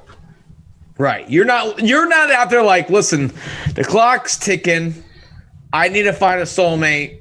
And nah. Well, what if he was super rich? Is that better or no? No. Not for me. I feel like Jess is almost like a purist. Well, like that goes into like the Wednesday Addams. Do you think Wednesday Addams is ever gonna have like a love of her life and kid? Like, no. Wait, whoa! You didn't see what is it? Addams Family Values Part 2? She had kids. She had a boyfriend. And she killed him. And she told him that she would kill him. Like, No, what do you mean? The end of the movie, they were together, and he was acting like the father. He had the little mustache, and he was like, that's right. But we don't know if that lasted. We didn't see part 3, but we're playing happy endings here, Jess. We're gonna assume that they had some kids. Fuck off. Oh, what? We're gonna go real? So they were married for Yes. They were married for 4 or 5 years, had 2 kids, and got divorced. No, she didn't even get married to him. No, Did she have kids with She was complete by herself. did, right? She needed him. Yeah. I feel like they had a little baby. No, they didn't. They were I like think 12. Oh no! Brother. No! That was Baby Gomez. I'm sorry. Yeah. Yeah, Morticia. You didn't have a kid. Yeah. I don't know. Get out of here. I feel like you But got. they were definitely. You're not wrong. They were definitely imitating Morticia and Gomez at the end of the movie. You guys are selling Wednesday as darker than she is. Maybe all she needed was some love, a guy in her life. No, she's beyond that. Bro. The right guy. No? Dark as fuck? It's like the Addams Family. That's like, it's like vampire. Well, wait. Even I used Addams Family as an example because that's what we could resonate with. There's definitely women out there and men out there that are like, nah, I don't want kids. Hang on. Men out there. There are men out there, yes. Stan, you pointing to yourself. I'm not the only one. So go into this, Stan. Jessica wants to know. I don't know if I want kids. If I ever do have kids, it would be an accident. Or maybe I found a ride or die chick that I was like, I can't live without. And does she make more money than you? What makes her rider like? Why would not a brunette? Ooh, wow. What does she look like? Wow. Probably a brunette. A brunette, Chess. That's what I like to hear. Yes. That's wild because Ashley Yoder is blonde. Naturally a brunette. I think she's natural. Oh, okay. She looks good as a ball. Wow. Yes. And why are we talking about Ashley when I have Jess here? You already. But no, like, it happens for some people. Like, I don't know how I can word it. Like, Menace, like, you had kids, but, like, it wasn't planned, right? No, Max was a mistake, and I'm like, this kid is so fucking cool. And my brothers are so cool. Because they had a brother. I have to give him a brother. And in hindsight, I'm like, that was... I knew I wasn't going to marry their mom. I was probably like I was thinking solely for my son to have another kid for him. Dude, you need somebody to wrestle with. I got you. That's what that was. Like, I got you, bro. No, in all reality, like, I wouldn't have been where I am today, I don't think, without my brothers. No. I just, you know, whoa. I think that's... Jess, do you have siblings? Yeah. Oh, no, we lost Jess. I saw her froze for a second. Whoa. But what, Jess has brothers? I think she has a brother. No sisters, though, because that's where it would get tricky, is sisters. Yeah. You're trying to get her back, or is this the episode? I mean, it's up to you. I set my messages out. So we had Dom Reyes was... Oh, amazing episode. I got Ty is like playing games with me. Why are you playing games, Ty? What's he like? Hit me back in an hour, mate? No. He was like, I'm coming on, and now he's just reading the messages and not clicking the link. Did you tell him, like, me? I sent him. Jessica Penne and Dennis are going to take shoeies with you. Yes. I sent Ty the link. I didn't say Jessica Penne, but I said, we got people in here. We're all about to take shoeies. And I wrote, we are waiting for you. ... Send. Shoeies ready. ... Send. Jump in. We're going to do a shoey for you. We need you for 5 minutes. We're going to be live for another hour. Scene. Why are you playing? What did you do to this guy, Menace? What did you do to Tai Tuivasa? Is there any chance he was watching me tell Jess about the one time I almost fought him and lost? He's like, fuck that guy. That's not how it went. Why? No. He's so cool that, like, I think he just... It's, you know what it is? It's the time. It's early. Is Jess coming back or no? We lost her forever, or her phone might have died. But give me 1 second. You make fun of me. I'm gonna take a piss. So Stan's such a piece of shit. He's got long hair. It's disgusting. But let's go somewhere else. Let's talk about my homeboy, Gian Vellante. I love him so much. I want him to do well. Is heavyweight the place for him? Because I've done a training session in the same room as Gian Vellante. Following the training session, I went and ran 2 miles dumb hard. Gian came over and was like, dude, what are you doing? Why are you, like, you're an animal. Like, you're a sicko. Why are you running so fast? You're not getting tired. Like, what are you talking about? Why are you doing this? What are you talking about? Fuck off. And I was like, because I don't want to lose, Gian. Like, and he looked at me sideways like, you're overworking yourself. You know, and then that's when he was at 205. And now he's at heavyweight where he doesn't really have to work as hard at all, really, even to maintain the weight, which, if I'm being honest, he's a naturally gifted athlete that doesn't have to work that hard and has gotten this far doing so. And I think making 205 made him have to work a little bit. 1,000,000%. Heavyweight, I just think it's just such a relaxed state for him. 1,000,000%. So when you have to go down that extra weight class, you're getting there by diet and cardio. So you're going to run 10 times, 20 times. Like, what was the difference between you making 45 versus 55? Probably. I ate like a slice of pizza at 55 during fight week. Yeah. And if we had just gone here, she'd be like, what? 45 was like, I ate an almond. Yeah. I ate an almond fight week. But let me see if Jess wants to pop back on. But so you were talking about Gian, your boy Marvin Vettori. Or, I wanted to get him back on this weekend or this week, but maybe next week. Marvin Vettori looked like a fucking killer. Yeah. So is that the next guy for Adesanya? They got beef. So they got the story to sell. Every fight is a tough fight, but on paper, Adesanya beats Jan Blachowicz. So if he's moving up, it's almost like I don't want to say, because in fighting everything's unpredictable. It's not a foregone conclusion, but I got one more. One more what? One more pig. I'm done for the night. All right. Well, here's Jess back.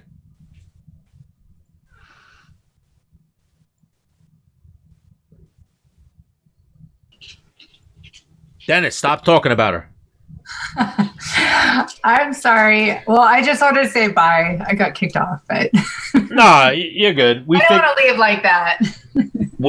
Dennis at first was like, "What the fuck did you say?" I was like, "I didn't say anything." Why did I? I mean, you didn't say nothing, but Why is it automatically I said something? Maybe you said something, but Dennis can do no wrong. Kenny, he has his moments. He does. But Jess, you're the lady. We always appreciate your time. We'll give Menace this moment. He went to use the men's room, and then he'll be back. Oh, there he is. I don't know if anyone knows, but so I mean business, but I'm here to party. Well, that's I think that's news anchors. They're not in a full suit. They have boxers on and a top. At their house, but I think when they go into a real studio. No, I think that the news anchor. Jess, have you seen that? No! I haven't, no. I mean, since COVID happened, everything's on Zoom, yes, but not in the real world. I feel like news, whatever the fuck, News 12 here, I don't know what it is in California, but NBC News, I don't know if they're wearing pants. They don't need to know. You don't know if they're wearing pants. You can't walk into a professional building in boxers and a dress top on. They don't do that. They walk in their clothes, then they go to wardrobe, and they get them dressed from here up. Maybe. Anytime I have been, and I've had the privilege of being on set at an actual studio, you wear clothes from head to toe. At a news studio, where they're interviewing you on Fox 5 or something. Yeah.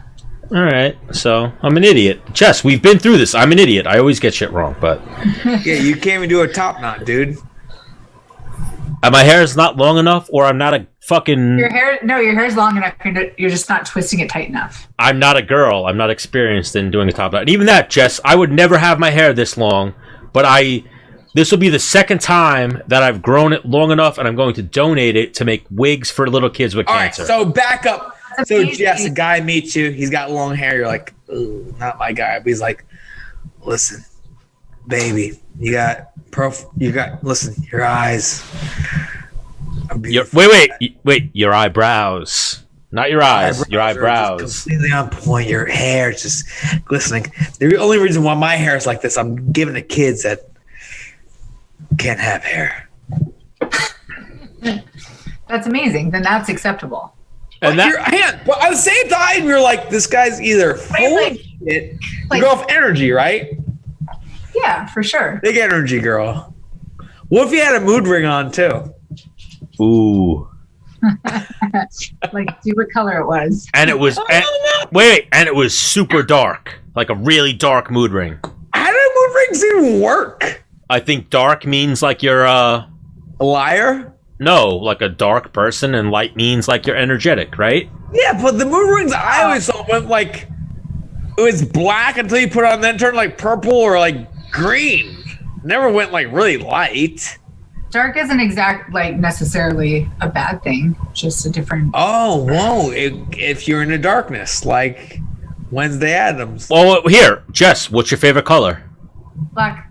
What? That's my favorite color, black. Dennis, what's your favorite color? He's like a blue or a red guy. You know what's really weird? Light blue? Light blue? He looks like a blue or a red guy. Fuck off. He's definitely a red guy. Fuck you. Actually, if I'm wearing it, I like olive. Like green? That's olive, Stan, you ninny. I think olive might be my favorite color. I don't know. Well, But I grew up. The high school I went to, we were blue, so I looked awesome in blue because I was just pinning people and scoring touchdowns and such. You know. So blue. so I'm gonna guess it's too early in the morning for Ty here, but Jess, you're gonna help us preview UFC 256. Who's on that card? Exactly.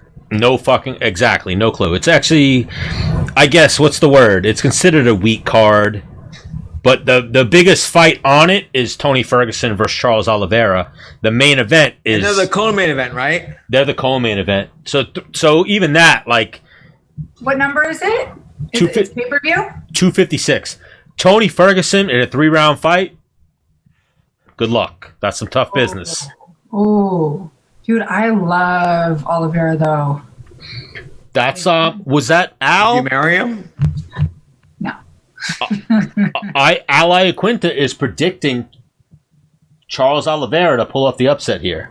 Dude, he could. He's so talented, and he's not. And it's 55, right? He's not trying to make that 140, 45. Yeah. So I could see Oliveira by like an early submission, but I've seen Oliveira get tired, and I've seen Oliveira wilt.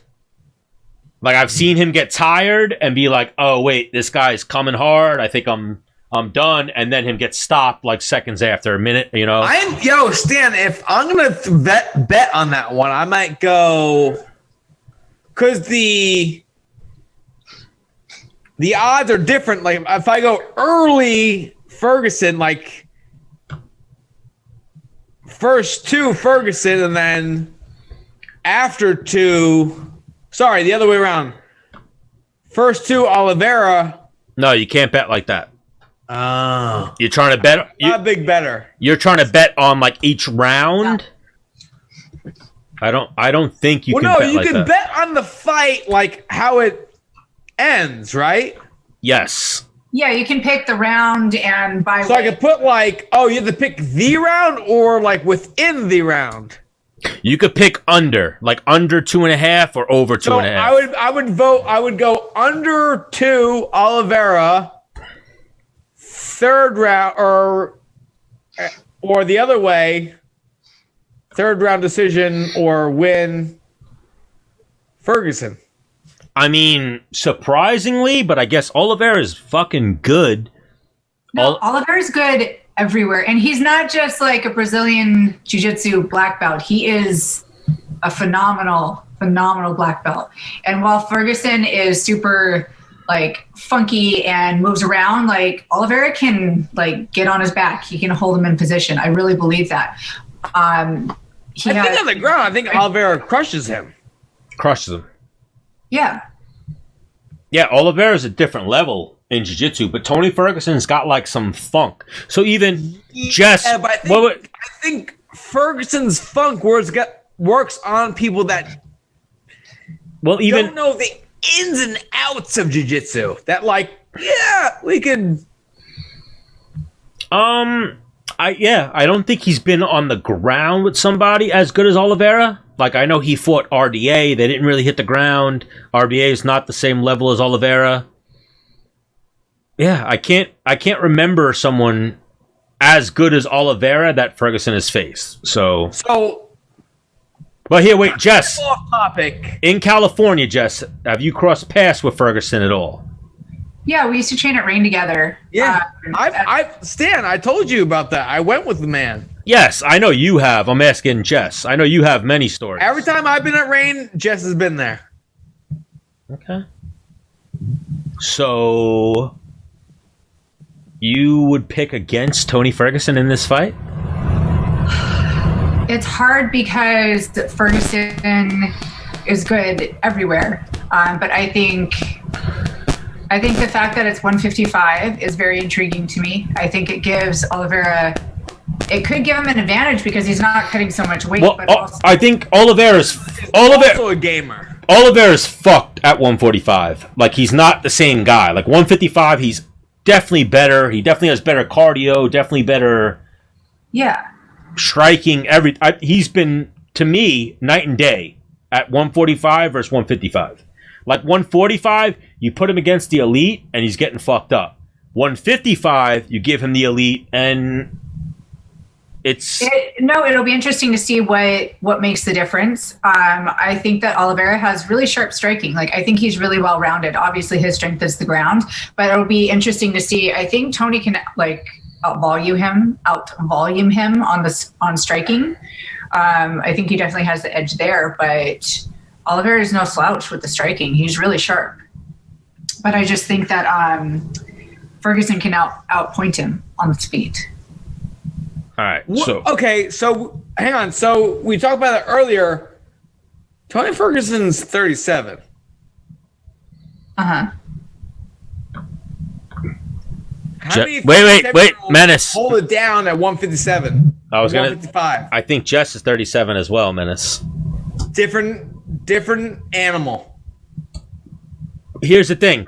So the thing is about age, like it affects it is a thing. Like it's a real thing that you have to make adjustments to. And I believe if Ferguson is making the proper adjustments, then it won't be a factor. Yeah, it takes a little longer to get in shape. Yeah, it takes a little bit longer. Maybe your speed goes down a little bit like that, but you can still work with it. Like age isn't like the end all. People are competing into the 40s. Yeah. So I'm going to sit here and I'm going to say, because he keeps flashing that interim title like I was the champion once. So he believes he was at the very top. He was. The interim is not the title.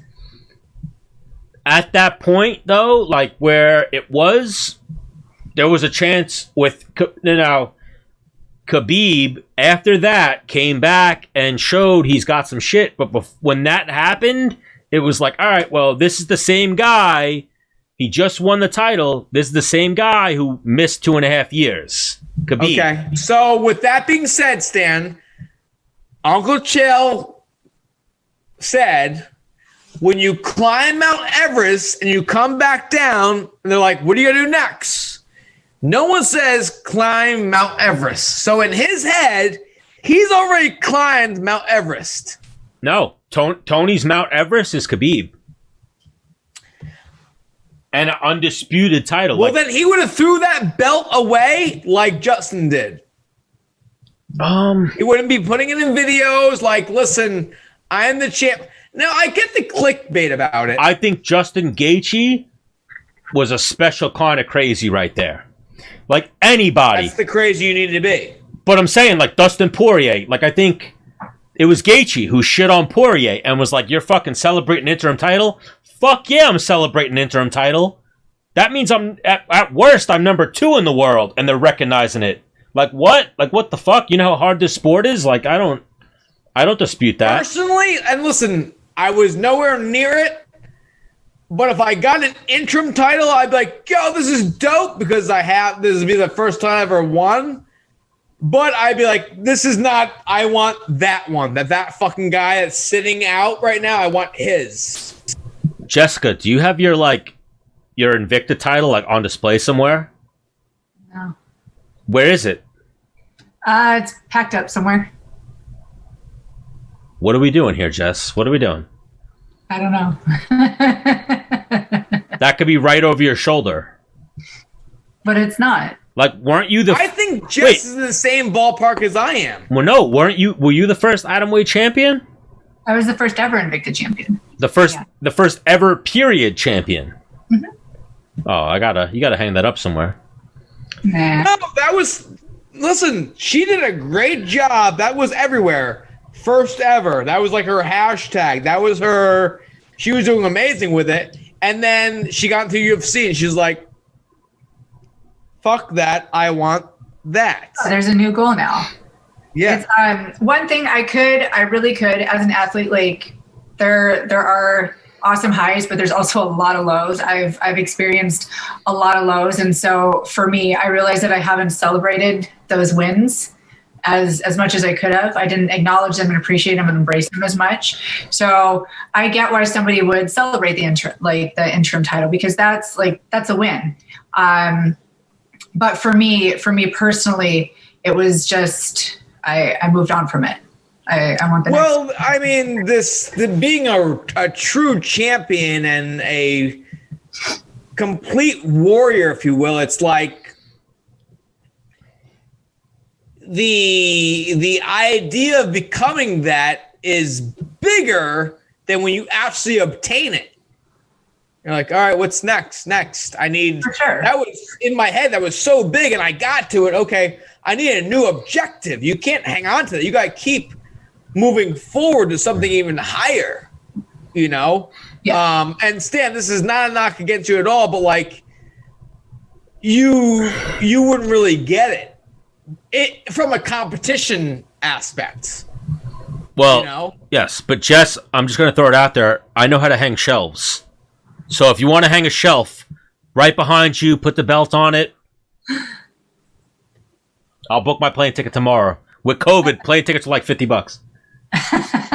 This is the time to you can get Stan very cheap. Actually, probably free. Just like feed him, give him like a 6-pack, pay the $50. You get a dope, like not shelf. Like 4 shelves. Shelf right behind you with the belt. And that's your interview. That's your interview corner. And then people are like, what's behind you?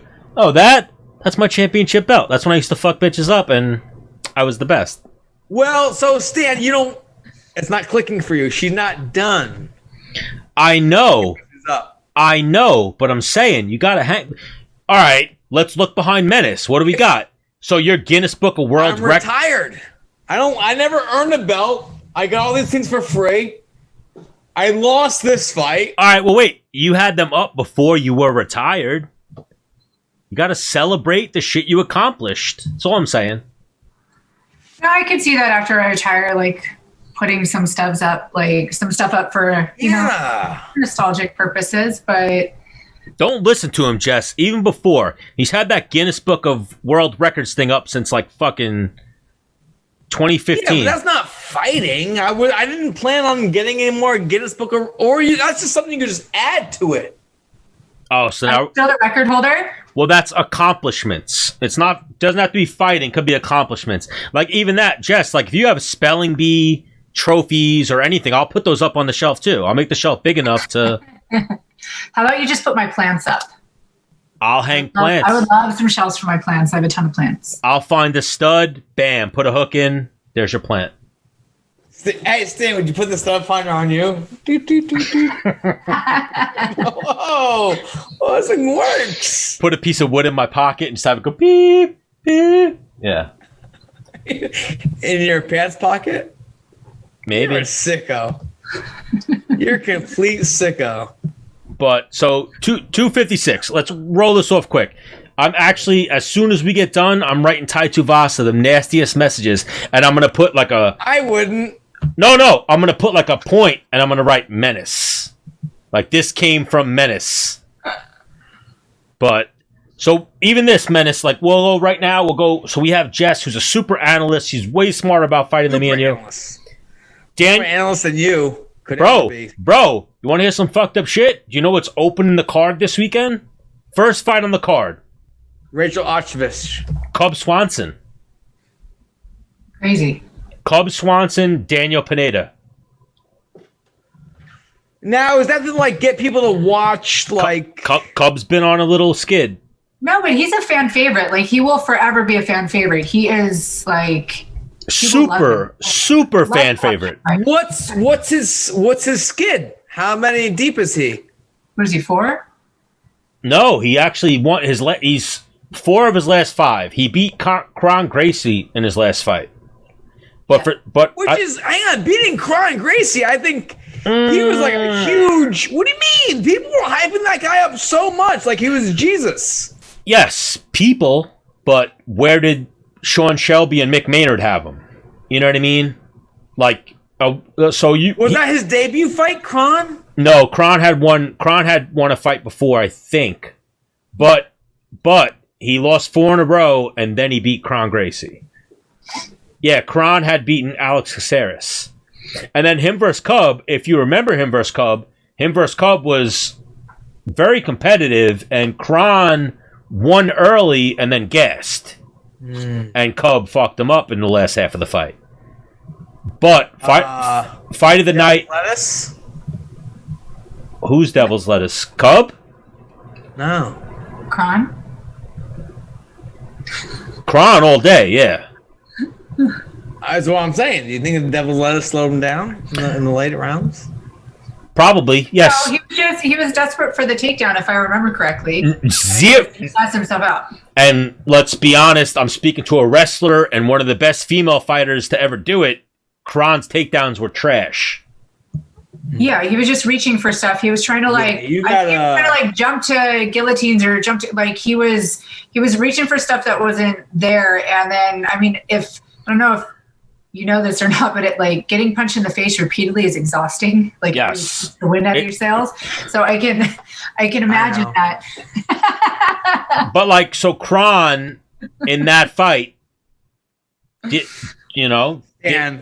what? You ever get punched or knee in the face and then you do this and you come back, you're trying to figure out where the fuck you are? Do you know how much gas that takes out of your fucking shit? Yes. Oh my God. I know. Trust me. I know. I might as well have been holding my breath for 2 minutes. Getting rocked is like swimming against the current, and then you come back and you're like, oh shit, wait, I'm fucked right now. I'm a little zapped. Yeah, it sucks. Oh, so we're still doing this? I just came too. Yeah. And for a lot of people, they go. For some people, they go. I'm just gonna go with the current because it's easier that way. Yeah, we're not all Dennis Bermudez. We don't bounce off the canvas and go, yeah. And nothing happened. For me, I'm like, what? I got rocked? Nah. Get out of here. They could literally be like, Dennis, you bounced off the canvas. Nah, it didn't happen. I'm good. Didn't happen. I got right back up, right? I got right. What do you mean? I was fine. Yeah, but wait. Like, Dennis, you bounced off the canvas. I shot a takedown. I was feinting. I was showing a takedown. All the way earlier, right? So he's spinning back kicks me, right? Twice. I don't know how I didn't fall down, right? I kind of come to, he keeps spinning back kicking me. I'm like, what are you doing? This isn't working. I go back to my corner. I'm like, what did he hit me with? Like a uppercut? Sorry. Get that dog in here. Who do we got there? That's Gracie for sure. This is Grace. So now both of your dogs are the same breed of dog, right? Yeah, different litters, same breed. They're about 2 months apart. Different litter. Litter. I was like, whoa, what? I missed something. But let's go quick. Let's wrap this up. Yeah. You look like a leprechaun when you let your hair down like that. Who, me? What? Yeah. I probably look retarded when I let my hair down like this. Pretty place. Or whatever the word would be. So Daniel Pineda, Cub Swanson. Are we going with nostalgia or are we going with Daniel Pineda? I got Cub. I'm always going to root for Cub. I think he's an awesome athlete. And I do know who Daniel Pineda is, though. This is a tough fight. Yes. Yeah, for sure. So we're all. I'm gonna go. Let me look up Daniel Pineda real quick. I might be leaning towards Daniel Pineda. Because Cub's one of those guys, like, put him in a corner, he's going to get... I wouldn't want to push him in the corner of the club and be like, yeah, what are you going to do? Like, he's going to get fucking crazy. Maybe, or he might be a nice guy. He's like a reformed gangbanger. He is, yeah, because I've been on the same car as him. I'm like, yo, Cub. He's like, what? I'm like, I got to ask you about your brain. He's like, oh, okay, yeah. Oh, wait, so he got hard with you before? Because he was above me. Or not hard. Rankings? Not hard, but like, you know. He was like he definitely like he wasn't like, whoa, Dennis. He answered you sternly. Yeah, and I was like, no, dude, like your branding, I've been seeing it everywhere. Like, I needed to pick your brand. And I was like, oh yeah, for sure, dude, I got you for sure. Like, he wasn't like once he realized I was coming from like a cool angle, not like, yo, I'll fight you right here. He was like, well, almost like the nice guy. You're like. I mean, Wyatt Faber-esque. There had to be a point where you two were on each other's radar. Oh yeah, like it's sure. Like that's something that's always weird. Like there's a few guys at 145 that you just like, not that you denied the fight or like you just like avoided. You know what I mean? Like I would. He was. We were trying to get that fight with him. I think we actually might have called him out once or twice. So all right, but he might have been too high up. The first website I looked at for some reason had Cub as the first fight. What I'm looking at on UFC, it seems like they are the. Well, everything shifted because they lost 2 fights. 2 of my teammates got pulled. So Angela versus Tisha is done, right? Yeah, that's done. They're moving it to a later date, and then my teammate Dwight. He got pulled as well. Dwight Grant. Oh, yes. Same reason? Yeah. Same reason, yeah. So now wait, did they both test for COVID or they were both around someone with COVID? No, they both tested. Okay. So yes. So the first fight is going to be Chase Hooper versus Peter Barrett. Oh, you're on the early. I mean, Chase Hooper has those weird shoulder star tattoos, if that means anything. No, Chase Hooper is Askren's son, right? Yes. Yeah. Did I say Chase Hooper? I'm talking about Peter Barrett. Peter Barrett has the weird star tattoos. Yes, he does. So not Chase. No, not Chase. Chase has no tattoos, but a curly afro. I'd have to see a so I bet Chase Hooper against Alex Caceres.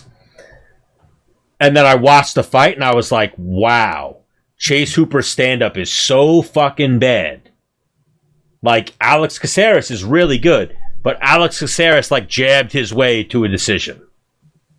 Like, Chase Hooper's stand-up was bad. So I don't know how good Peter Barrett is, if either of you have ever heard of Peter Barrett. No. I'm gonna lean towards Peter Barrett. Fair enough. James. Simply because Chase Hooper's striking was so bad the last time I saw him. So, fair enough means you're both choosing the same guy? Yeah, and Chase is Askren's would be son, yes. Can he wrestle like Askren though? Cannot. He's got good jiu-jitsu though. Bro, his jiu-jitsu is really good. His striking and his wrestling are not good. Or a tall, lanky guy. Or his leg locker? Does he go for legs a lot? No. He's more of a neck guy, right? He's like a scrambly armbar neck guy. He's not. His takedowns. Hopefully he improved, but the last time I saw him, his takedowns were horrible. And well, he did that whole skit with Askren, like as his dad. So Askren was definitely showing him a bunch of shit. Maybe, or he just did it for likes. So what that was he went up on his own accord, or the UFC gave him a microphone to do some interviews, and he went up to Masvidal and was like, yo, you beat up my dad. And Masvidal was like, yo, who's your dad? And he was like, Ben Askren. And Masvidal went, oh, my bad, bro. You serious? That's your dad? I'm sorry, bro. I didn't mean to fucking... That's like, yo, I almost killed that guy. I'm sorry if that's really your dad, but... And then Chase Hooper was like, no, I'm a fucking UFC fighter. He's not really my dad, but... That's outstanding. So that guy's whole fame is built off of you almost Ben Askren. You almost want to go. No, he's good. His fame is off the Contender Series. Ben Askren, but originally Contender Series. Chase Hooper was supposed to be Sean O'Malley 2.0, but he got fucked up quicker than Sean O'Malley got fucked up. Gotcha. So I'm going Peter Barrett. Same. Sergey Spivak versus Jared Vandera. It's like 50-50 with heavyweights. You like just... Who hits who? Exactly. Who hits who first and harder. But it looks like Sergey Spivak is a little bit more in shape, so I'll go with him. Sergey is the favorite at minus 220, so I'm going to go Sergey. I don't know either of them. Yeah. But Menace, where you going? Jared. And so now we get to the prelims. So Tisha versus Angela is pulled. Yep. And the Dwight fight was on the undercard as well. So now the next fight would be Billy Quarantillo versus Gavin Tucker. Billy. Do you know him? In passing, we know Billy is good friends with a lot of the Sarah Longo team. Okay. And I believe he trains on the regular with Matt Frivola, who is a Long Islander / Tampa Bay resident. Gavin Tucker is fucking good. So this is almost one of those fights where I'm like, ooh, this is a tough... I'm going to switch lanes, go Gavin Tucker. Gavin Tucker is 12-1. If hang on, I want Billy to win if I'm betting if I'm betting money, going Gavin Tucker. So at one point, Gavin Tucker was 10-0. And do you know who beat him, Menace? Me. You fought Gavin Tucker? No, that's a joke. Your boy, Rick Glenn. I mean, quietly... Hey, sneaky man. Quietly, Rick Glenn's got a really good fucking record. Rick Glenn's 21-6. That's like a very impressive record, if you ask me. I'll fight him tomorrow. Who, Rick Glenn? Yes. He don't want that smoke. But... So I'm going to go Billy Quarantillo as well. I'm going to go with him too. He has better stats. What do you look at? What do you look at, Jess, to make a fight pick? I want to see how we won. I want to see, like for here, he has significant strikes and grappling capabilities, and mostly grappling capability and striking capability. I look for. Okay. So this one, you have to look at who they've fought in their records, right? For sure, but I don't have time to do that, so I'm just going off of like. Well, when you're going in the studio, then I do a lot of research. Then I want to see who they fought, how they've won, how they've lost. I want to watch actual fight footage and watch them fight somebody who's similar to the body type or style that they're about to fight. So that's. Yeah, do way more. Because you probably see a lot of people like, this guy is 10-0, he's undefeated, and look at who he fought. Like, he fought all losing records. Yeah, exactly. But like, why I was asking how you pick a fight, a women's fight that is obviously out of your weight class, but you probably have better insight on women's MMA than we do. Mackenzie Dern versus Verna John Diaraba. No, that's my weight class. Wait. Oh, strawweight's 115. I'm sorry. I'm taking flyweight. Idiot. Oh, no. Well, wait. No. Mackenzie used to fight a flyweight. That's why I thought. Okay. Mackenzie. Yeah, and she's very rarely made. Yeah, she's probably going to miss weight on Friday. She's actually made weight 2 times in a row. She in an interview, she said that because her metabolism sped up after having a baby, she feels like that's what's been able to make her make weight easier. So you she calling bullshit. I feel like in that smile, you're calling bullshit. No, that's what she said. I'm just repeating what she said. I have no opinion on it either way. I'm just happy she's actually made weight twice in a row. So this one I'm really excited about because Mackenzie Dern is a badass jiu-jitsu player. She's doesn't have the best striking, but she comes in really aggressively, closes the distance, and she's hit people on the way in with her overhand rights. But Jandiroba is like a legit black belt. So everyone that Mackenzie's fought and submitted have purple belts. Purple belts at best, yeah. At best. And I mean, and MMA, like jiu-jitsu people. So Jandiroba is like a legit black belt. And I'm excited because she also has good striking, good takedowns. And I don't think she's going to give up anything that Mackenzie hasn't earned. So I'm definitely really excited for this fight. I think Jandiroba could pull it off. Where is Jandiroba from? Brazil. I forget what area of Brazil, but she's like she was the Invicta FC champion for a time, and then she got the call up to the UFC a few fights ago, and she's been doing really well. I'll have to do a little research. I'm wondering what camp in Brazil. I do not know right off the top of my head. Because I feel like that could almost tell a lot of how this fight's going to go. Like, is she Black belt?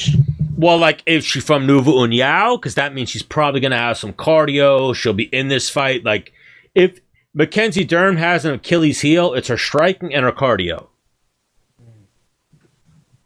Right? Jess, would you agree with that or disagree? I mean, yeah, you could say that. I don't think her cardio's been tested in MMA, like in super deep water, because she's been submitting people. She did slow down against. Did she slow down against? No, she's been submitting like really early in the fight, so I really can't attest to her cardio. But I will say that her striking, like there is a gap that she needs to close. But I mean, she hasn't really needed to at this point. Well, I remember I saw her gas a little bit against Ashley Yoder. Mm-hmm. And then she did not look good against Rebus, but Rebus was fresh. Rebus looked amazing. Rebus is amazing, and even her fight with Rebus was fresh off having a kid. Like, I remember I asked Menace that fight, like when Menace like blindly picked that fight, I was like Amanda Rebus versus Mackenzie Dern. He was like Mackenzie Dern. And then I was like, Mackenzie Dern just had a kid, and he went, oh, Amanda Rebus. Yeah, it was pretty short after she had a kid. And I mean, like, that's super hard on the body, obviously. And she fought like 7 weeks or something stupid after having the kid. No, I do remember that. But I still think Rebus's striking and her judo and her jiu-jitsu, just everything was just so sharp. And I feel like even if they fought now, I feel like Rebus would still like give her a really hard time. And because she couldn't get away with like closing the distance and rushing in and blitzing in and then like having away with her with the grappling exchanges. Like Rebus like did a good job. And so this other girl that she's fighting was undefeated. Her one loss is Carla Esparza. Yeah, and she got out wrestled. This is that fight where it was close. Carla like stole, I don't want to say stole, but won a decision off of stealing the rounds with her wrestling. Yeah. Yes, so this girl's tough. There's two tough. That's a tough fight for Mackenzie Dern. Have a tough 14. Menace and The Man show. We want to have a tough. What were you guys? 20. Was it 20? I want to say 35 really bad. I'm like, did they go that high? I don't think they did. That's party. But yes, we want to do, like we've talked to Jess about in the past, a tough 20, but that might be hard because Jess, women are women. Celebs now. They're celebrities. Well, no, some of them, they hold grudges differently than men. Am I right? A little bit? You're not wrong. Stan, who do we have on here? Like, I've never heard more foul language than in the Tough House. Like, what? Well, that was Tough 24, and Jillian Robertson said that when she was on Tough, that was the most foul language she had ever heard. And that was women being like, oh, I'd fuck this guy, or oh, I'd fucking do this, blah, blah, blah. She didn't even say that. I'm elaborating. You're just taking your. And no. We asked her, like, what type of foul shit was she. I tried getting it out of her, and you were just like, Yeah, no, that's where our conversation started, is dick pics and things like that. And then we got into her with what she heard on Tough, and she was like, that was the most vulgar situation I've ever been put in. But I'm sure Jess's season was that much more vulgar, or whatever. That much more, I don't want to say vulgar, I mean feminine. Like, what are men going to talk about? Like, oh shit, I'd fuck the shit out of that girl. Like, yo, that girl with that brunette over there. Like, whatever the fuck they say. Like, what are women saying? Like, those nuts. He was nailing me. Yeah. I know. All right, let's move on. Back to Dos Santos and You're such a sicko, Stan. Carol Gain. Well, no. Now we're in a weird spot, because what do you have? Dos Santos versus what? She moved right up to the main card. So on this fight, because Roberts and KGB are off too. Yes, I saw Andrea Lee had something going on, and now Jillian's going to fight someone new. Oh, I didn't know that. On short notice? Wait, Jillian's not fighting Verna, right? Let me see who Jillian's fighting, because she's fighting someone really tough. I didn't realize that they were found a replacement. Yes, they immediately put Jillian versus this other girl. Ooh. Jillian Roberts? Talia Santos is who Jillian's fighting. And I think Talia Santos, too, is 16-1. Same as Verna. Who's Talia Santos? Is she she was out with injury? She's had one fight back? Yes, I think she's 16-1. Yeah. No, she's tough. Oh, real tough. So that's a tough fight. But so Andrea Lee versus... I don't even know what the fight card is for this weekend, because I'm going on UFC.com right now, and it has a very incorrect fight card. Yeah, I'm on there now, and it's not updated. That's why I went to JDS and... How much do you guys get paid at the UFC to update this fucking website? So here, we'll just go fresh start, main card. UFC 256. Jessica Penne joining us for the main card. Junior Dos Santos versus Cyril Gain. I've never heard of Cyril Gain, but he's ranked number 14. I mean, I can't go against JDS. I have to go with JDS. Can't. We've gone against him too many times during the show. I'm like, this dude does not get old. And every time, and then we just hopped on not that we thought he was a bad fighter. We just got there comes a time in every fighter's career where they're old in that fight. They're now old. He's like this. Yo, this guy's tough that he's fighting. Why isn't he fighting for a title? Why isn't he next for a title? Who? JDS. Because he lost to he's lost his last 3 fights, actually. Who am I thinking of then? JDS has lost his last 3. He got knocked out by Ngannou, knocked out by Curtis Blades, and then knocked out by Rosenstrike. So they're giving him, I guess, a fight they think he could win, but the guy he's fighting is really good. I'm thinking of that. I'm thinking of someone totally. What'd you say? I'm sorry. I'm thinking of the wrong guy then. What'd you say? That you're thinking of the wrong guy. You're either not Junior Dos Santos then. Are you Glover? I think of Glover. Yes, Glover. Yes, I'm thinking Glover. Sorry, I always confuse those two. They look similar. No. Yeah, they're both they're both the lighter skinned Brazilians. Yes. Yes. All right. Wow. So you are just get out of my head. Even here, I didn't realize JDS needs to win this fight. Yeah, I didn't realize that he was on that kind of losing streak. And I'm still going for him. He's facing someone who's 6-0. But I was looking at Cyril Gain's record, And when this dude was 1-0, he beat a 7-0 fighter. Then when he was 2-0, he beat an 8-1 fighter. Then when he was 3-0, he beat a 9-0 fighter. Like I was looking. But what state or country were those in? All the 9-0 fighter was in the UFC, and then the other wins were obviously in Brazil. Oh wait, where is TKO? TKO is not Brazil. Is TKO Canada? Like France or something. Or where's he from? France. So yeah, he's not from Brazil. Oh, it's Tokyo, dude. No, France. Oh. So this guy seems like he's fucking legit. So Still going with JDS. So there. Oh, I'm gonna go JDS. JDS is my guy. JDS almost beat me up once, Jess. Oh, we deserved it. We went in the gym. No, I didn't deserve it. He just looked at me and was like, "Oh, I want to spar this guy," and I was like, "I'm fucking." What are you talking about? What are you talking about? Yeah. So Menace, JDS. Yeah. We do this, Jess. We go on the. I mean, Jess knows like.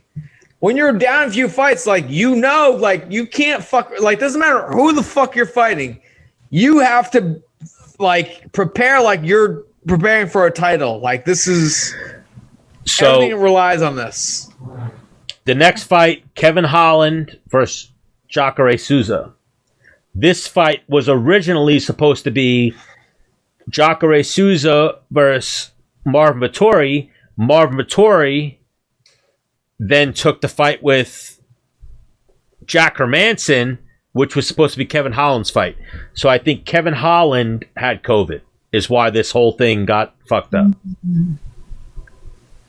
There's a lot of hype around Kevin Holland. There he is. He's a hard hitter, right? Yo, skills wise, he's in the mix. He doesn't wow me. Personality wise, I fuck with Kevin Holland. Kevin Holland, right after he won, was like, "Yo, Adesanya, bow, bow." He gave him the suck, gave him the 2-gun salute, then the suck it, and then was like, "You want this smoke? You want this?" And Adesanya went like, "Are you talking to me?" And he went, "Yeah, I'm talking to you, motherfucker."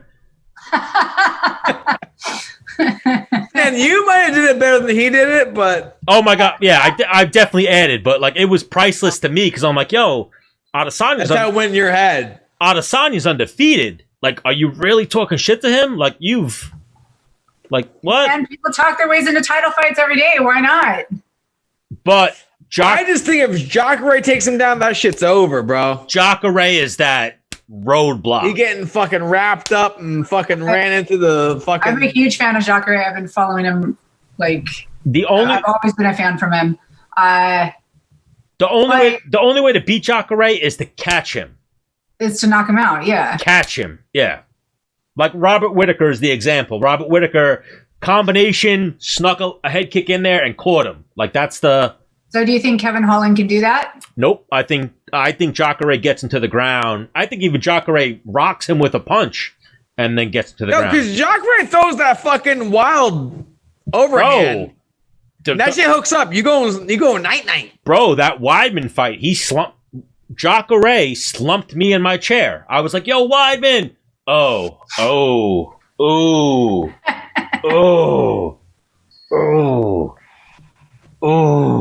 And then did you fight that night, Menace? No, that was in Madison Square Garden, wasn't it? Madison Square Garden, yeah. That was not Yoel Romero. I don't know. No, him versus Jacare. Was that Long Island? I know him versus Kelvin was Long Island. No, yeah. On Long Island, it was him versus Kelvin, yeah. That was him versus Jacare was MSG. And Jacare hits hard, so I'm going Jacare. And he was winning it until the whole. He was up 2018 on the scorecards. So the second time at Madison Square Garden, right? Both times. Yoel one time. He was beating Yoel and he was beating Jacare. Yes. So, Jess, Jacare? I'm going with Jacare. Menace? Same. Yeah, same. Because Jacare can slump you, and if he gets you to the ground, it's definitely over. Where Holland just has to keep distance and keep poking the bear, and then maybe knock him out. So this fight says lightweight. I guess it's happening at lightweight. I thought it was a featherweight fight, but Renato Moicano versus Rafael Fiziev. I mean, Moicano's a big featherweight anyways. I don't think he'll give up much size. I'm sure that won't. At lightweight? I think they're both featherweights fighting at lightweight. Okay. Let me see. Nah, Moicano's moving up. He's a big dude. Yeah, that's what it is. Moicano's moving up. This other dude, Rafael Fiziev, is the Hickman brothers guy. Oh, he's from Kazakhstan. Yes, but trains at Tiger Muay Thai, or at least does a good amount of his training at Tiger Muay Thai. He's the guy who did he beat his last fight that you were like, oh shit.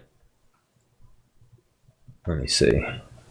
I gotta go with my guys then. I gotta go with the Hickman bros. This is the guy, Menace, that was like leaning back to avoid kicks from Mark Diakiese. And yes, I've heard this guy's the truth, so I'm gonna go with Rafael.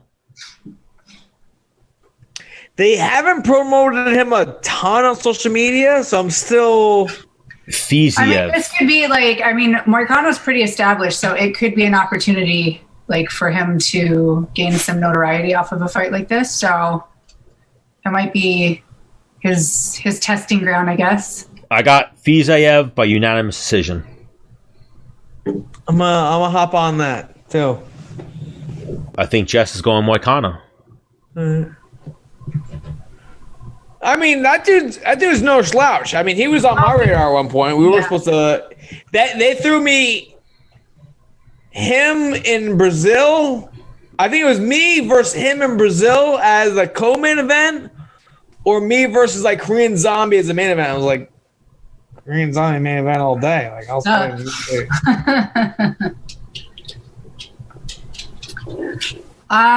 Yeah, I'll go with Moicano just because I've seen him fight more.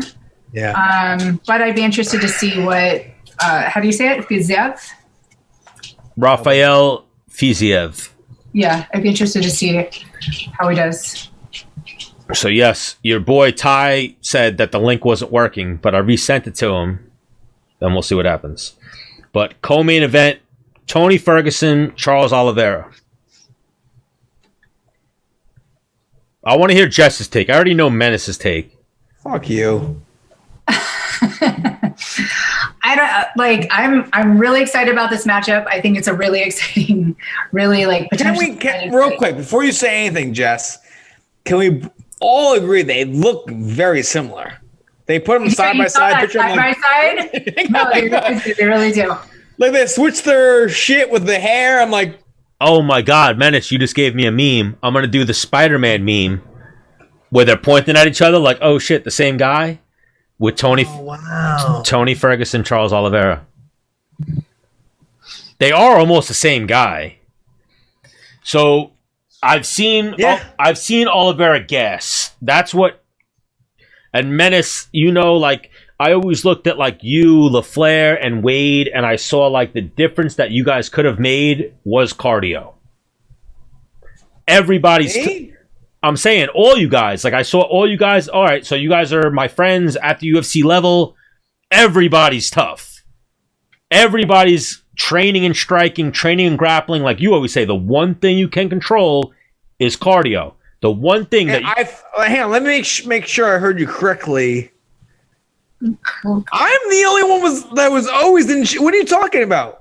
That's the reason why I won fights. I was in shape. Is that what you're saying? No. Whoa. Ryan was always in shape too, and Wade. But I'm saying I saw Wade could use a little more shape sometimes. Yeah, but I'm saying being around you guys, I always saw all right.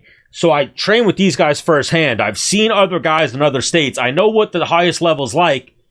You guys are all very similar. And cardio makes a difference. What's going to separate you guys is conditioning and cardio. So I've seen Oliveira gas. I've never seen Tony Ferguson get tired. I agreed. I've seen... And if they're the same person, but one has more cardio, I'm going with that guy. I've seen Oliveira. Oliveira's 29-8. I've seen Oliveira almost wilt. I've seen him get tired, and be like, nah. That's at 145. Do you think? I mean, yes, 145. The weight cut was so bad that that's what was gassing him out, which could potentially be true. For sure. Yes. But again, we don't know, so we have for me, I have to just assume that's how he. I think he's on a streak at 55. I don't want to say undefeated because I think he fought at 55 before, but he's won 1, 2, 3, 4, 5, 6. His last 6 fights At 55. at 55. Yeah. And a pretty good resume. Clay Guida, Christos Yagos, Jim Miller, David Tamar, Nick Lentz, Jared Gordon, and Kevin Lee. So he's like... I'm going Oliveira. And now, is this because Oliveira is just that good? Tony's old? Both. Ooh. Jess, what's your pick? Like I said, I love Oliveira, so I'm leaning towards him. Not saying that Ferguson can't pull it off. He can't be a problem, but he's definitely a gamer. No, he is. I think he can be a difficult fight for most people in division. I'm really excited about Oliveira, especially in this division, especially that the weight cutting isn't an issue, and I think that he is very well rounded. So I'm excited, and I'm leaning towards him. Now, one thing, I send these things to Stan. I send them to a few. I watch. Do you follow Tony Ferguson on Instagram? Yeah. He does insane things. I'm like, what? It's like, oh shit, you're running into a wall. All right, Tony Ferguson's getting ready for a fight again. Hear me out. He's having fucking fun with it. Yeah. And his ability to just keep the body moving and that means something, you know? If I was like, Jess, go in the backyard and fucking climb a spot, that net that I created for you, and then climb that tree, run down. I need 3 fucking cartwheels, 3 backward rolls. I need you to hit 5 balls. You might be like, this is kind of fun, but the body's moving. It requires energy. I'm going outer space with this right now. No, you're not. You're not. Tony Ferguson's that guy. That guy. So there's something to that. So you get your work. What I want to do today, I don't know. I'm gonna make some shit up. We're me and Jess, oh fuck, I go to pro class. I'm going to the gym. Yeah. I'm sorry. I need to conserve my energy. I need to get proper sleep. I need to eat. If I do that, it's going to take it out of me. You don't? Exactly. It's like your day's ruined, even before you get there. Yeah. Tony's like, I'm going to grab a stranger off the street. I'm going to show him how to wrestle. I'm going to beat the shit out of him.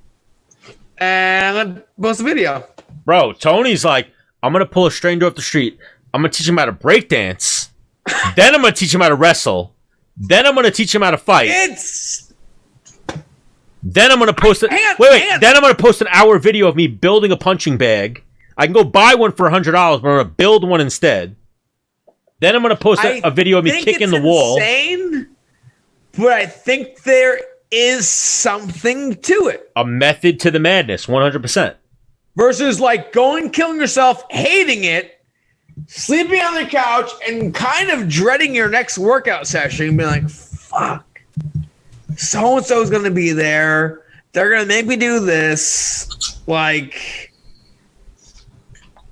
Ferguson's that guy. So you guys are going Oliveira? Yeah, I'm leaning that way. I am. I think Jess took me that way, and I'm following her on that. Jess, I was the guy. I mean, now, after seeing the Khabib Gaethje fight, I think a little differently, but I was always the guy who I thought Ferguson maybe had something for Khabib. No, I never thought that, not for 1 second. And here, stylistically. No, I didn't. It's my point with I was talking about earlier about how Oliveira, he's a legit black belt. Like he can really stifle with pressure and position and really give Ferguson a problem on the ground, I think. And I think that Khabib would have the same thing. I don't think that Ferguson could have like scrambled or funked his way out of it. Oliveira. I think Ferguson's gonna try some rolling shit, and Oliveira's like, "You're an idiot. Like that. Why did you do that? Now you put me in the perfect position to do this." All right, no. Whoa! Oh no! I don't know what he's doing. Oliveira is younger than we thought, Menace. Oliveira is only 31 right now. Yeah. So yeah, he's still very young, and I could see that. I could see Ferguson making a mistake and Charles Oliveira going, "Nope, knee bar. Nope, I got your arm." Thank you. I could see that. I was praying you were going to do that. Will Tony tap? Because he's fucking nuts. But I mean, he does have good takedown defense, and he has really good striking. So if Oliveira can get past that, it's like I can see. Of course, I can always see like the. All right, so how about this? For some reason, Tony does some kind of rolling bullshit. If Charles Oliveira wins, I don't think that would be the move to make against that person. And I mean, part of going into a fight is you have to know who you're fighting. You have to know their strengths, their weaknesses, and all that kind of stuff. So I don't see him like going for that, but also he could possibly like rely on his scrambles and his funkiness, like in a defensive sort of way. It's definitely a fun one. Yeah. It might be like a fucking like 2-minute one where you're like, oh, I thought it would be funner, but yeah. So if Charles Oliveira wins, nothing. If Tony Ferguson wins, I'm coming to hang plants at your house, Jess. All right. I have a lot, so I need it. All right. Main event, UFC 256, Deiveson Figueiredo versus Brandon Moreno. That's awesome.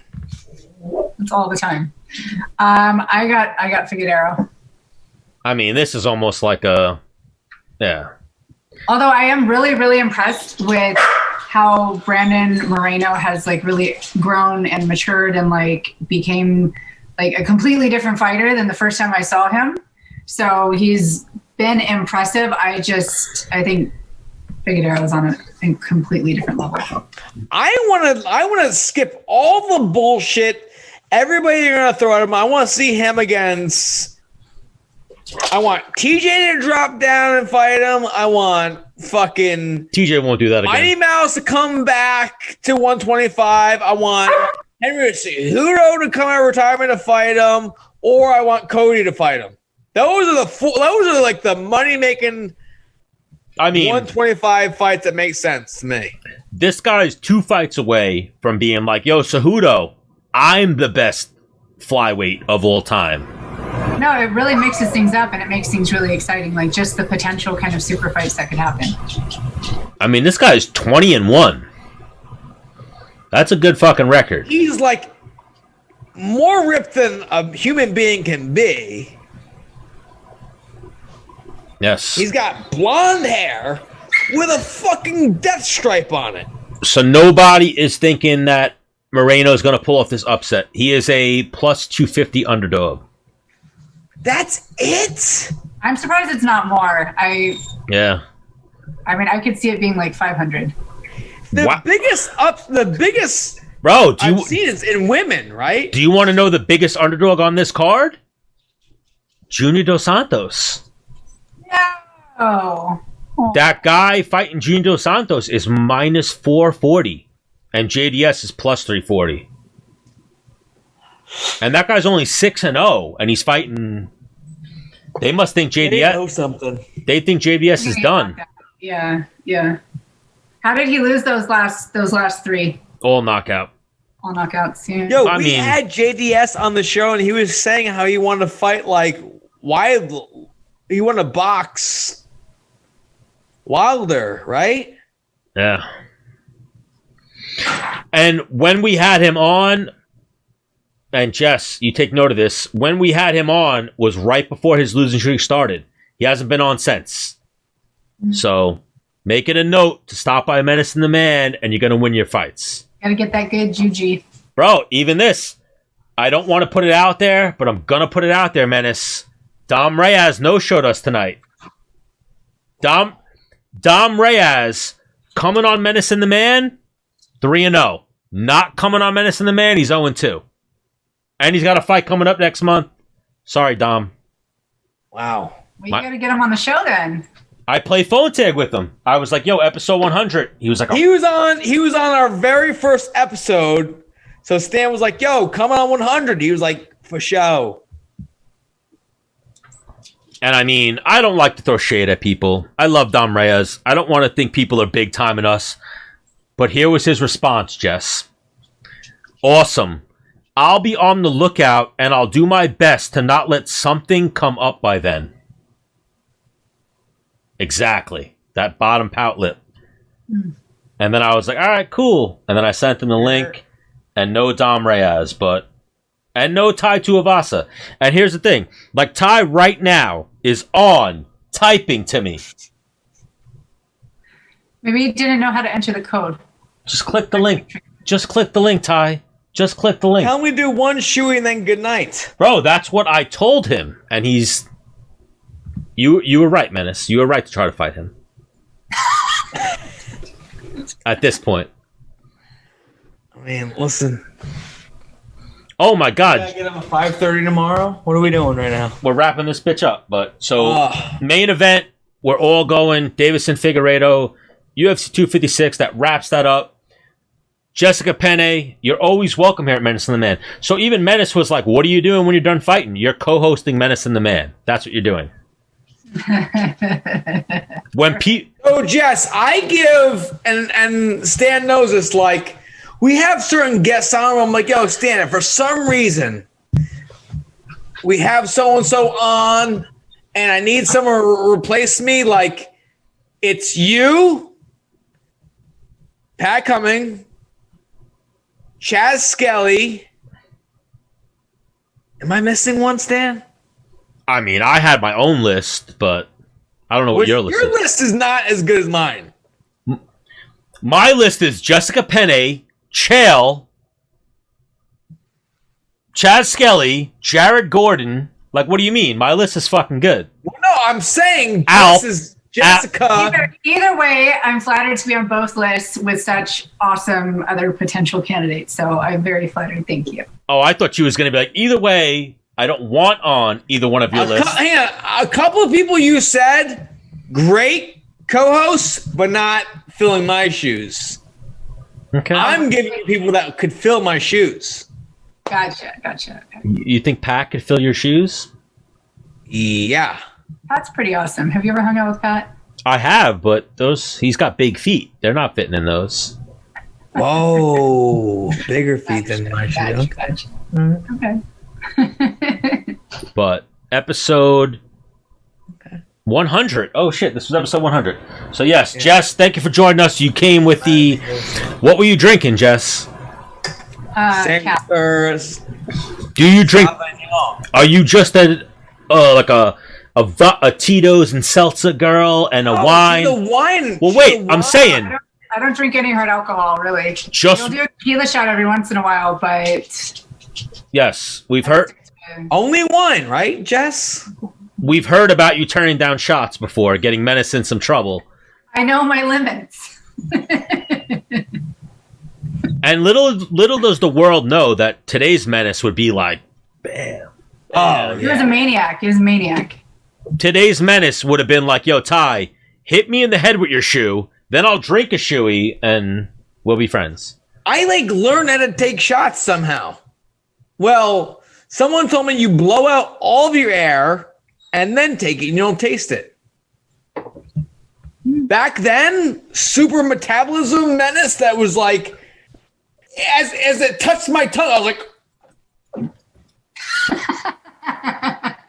and I took one, I was like, Jess, I will throw up everywhere or fight him. So.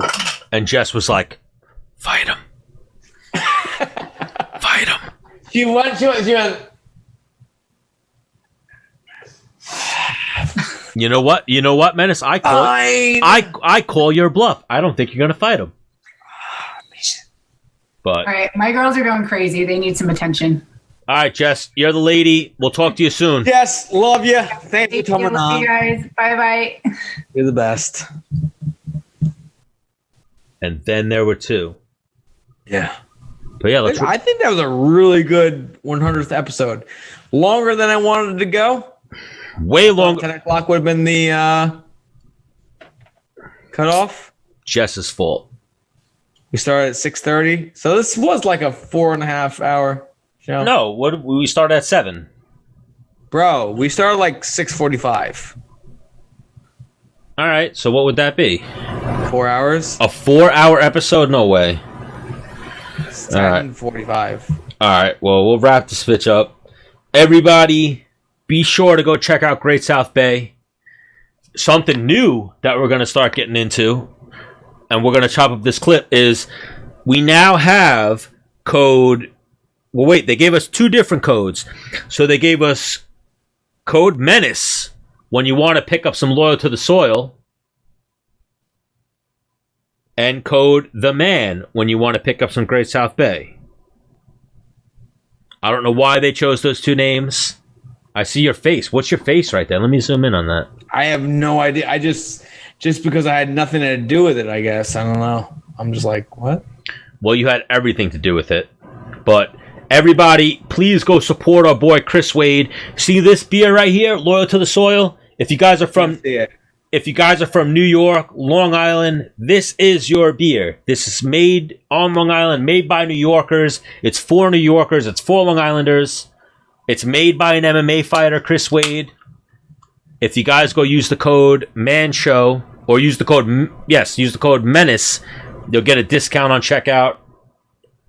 You have to go to Great South Bay Brewery in Bayshore to pick it up. Yes, they're working on national distribution at the moment, but you guys can order right now with our codes, get a little discount, go pick them up for our New York listeners, basically. Eventually, we'll get all over the country, but Great South Bay, Loyal to the Soil, always support Menace and the Man. We always got to send out some love to those guys. And like I said, we were there today. Our friends Rick, the Davis family over at Great South Bay. We might start doing some episodes we've done episodes in the past, but some more episodes out of Great South Bay. So again, coupon code. If you're going to Great South Bay, use the code The Man. If you're going to Loyal to the Soil, or same website, I'm pretty sure. I'll have to double check. Use code Menace. You'll get some discounts on some beer. Grab the beer. Join us next episode. Chug them. Put them in a shoe. Whatever. We'll work on these Australians. Try to get them going.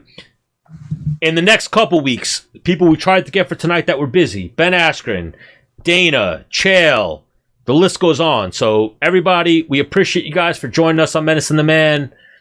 100 episodes, all of our followers, we fucking love you guys. Menace got dressed up for this occasion. Spit some shit out, Menace. Spit out like 2 minutes of appreciation, if you got it in you. All right. I want to thank Stan for being a fat piece of shit. Keep drinking, you piece of shit. Keep growing your hair out. I want to thank Stan for growing his hair out for kids that can't grow their hair out. I want to thank Chris Wade for making beer so we could drink it. I want to thank Great South Bay Brewery for giving us beer to drink. And we like that about you guys. And we think the beer is very delicious. And we'll keep drinking it. Even if you guys don't give it to us, we'll keep buying it. I want to thank Guinness Book of World Records for giving me the opportunity to drink 1 liter of lemon juice in 22.75 seconds and giving me that awesome award. I also want to thank G Fuel for giving me this tower of G Fuel for me to drink and have energy for all of my daily events. And I want to thank Stan the Man for doing Menace and the Man things and making memes that I think make me laugh, and I like them, and I put them on my story. Thank you. Oh, for sure. And everybody, please, we got to thank the man who, without none of this would be possible, Dennis the Menace Bermudez. The man, the myth, the legend. Just like this election, I'm not accepting Darren Elkins takedowns. Fuck that. He's not my takedown leader. Dennis Bermudez, all-time takedown leader at featherweight. And here's the thing. I'll go full-blown liberal on this, and I'll just add takedowns to the total. We should actually make an event where I wrestle Darren Ackland's straight wrestling. Don't tempt me with a good time, because I got a few Great South Bays and a few Loyal to the Soils in me right now. I'll start shooting those messages out right now. Yeah. Message our homie Jesse Penne Askren. He can make it happen. I'm gonna do boom. Jesse Jansen. Imagine a group text message. Yeah. With Jesse Jansen and Ben Askren, and we'll put this on. But Menace, you're a real mensch. I appreciate you. Thank you. Again, I can't stress enough. Loyal to the Soil, our boy Chris Wade. You knew about this, Menace. I feel like my brain maybe saw something, but I didn't make the correlation that Chris Wade. They're, was it Strong Island or Island Strong? Is they're making clothes? They got a lot of different products, so it probably popped up for like one little thing, and it just bro, exactly that. The way that Brian Davis over at GSB described to me today was it was a simple conversation that just snowballed, and then before you knew it, Chris Wade was brewing a beer for Island Strong, Loyal to the Soil, and what better to drink it than on Menace and the Man? Because we're loyal to the soil here. We're loyal to America. We're loyal to Long Island, New York. And we hope everybody else out there listening is as well. Sure are. But we love you guys. We wore suits for this special episode. Menace and the Man, episode 100. Where we get these suits from, Stan? Our fucking menches over at SRG Fashions, who were going to set us up for our next show, but then COVID, and even this, we got a socially distanced episode, but we hope everybody's doing good out there. We hope you guys enjoyed. We should fit it for next show, just in case it happens. Oh, 1,000,000%. And even, we hope everybody's doing good out there. You know, tough times. We hope you guys enjoyed listening to Menace and the Man. If you guys needed some solace or something to do during quarantine or future lockdowns, we hope we did something for you guys. So go subscribe to MenaceTube, Menace and the Man, all over social media platforms, and you're doing good, Menace. So Stan, I said at episode 333, I'm done. I might make it to 365. What's 365? Let's say I died. For one complete year, you'd be able to listen to me every day. I like that. So you're having a little bit of fun. So I just bought myself 20, 30. Maybe. We'll negotiate those terms, but we might end tomorrow. Who knows? But we made it to 100. Nobody thought we'd make it here. I didn't think we would. I don't know if Menace thought we would, but we did. Well, Menace, you're the man. All right. Well, see you later. We talked about no current events.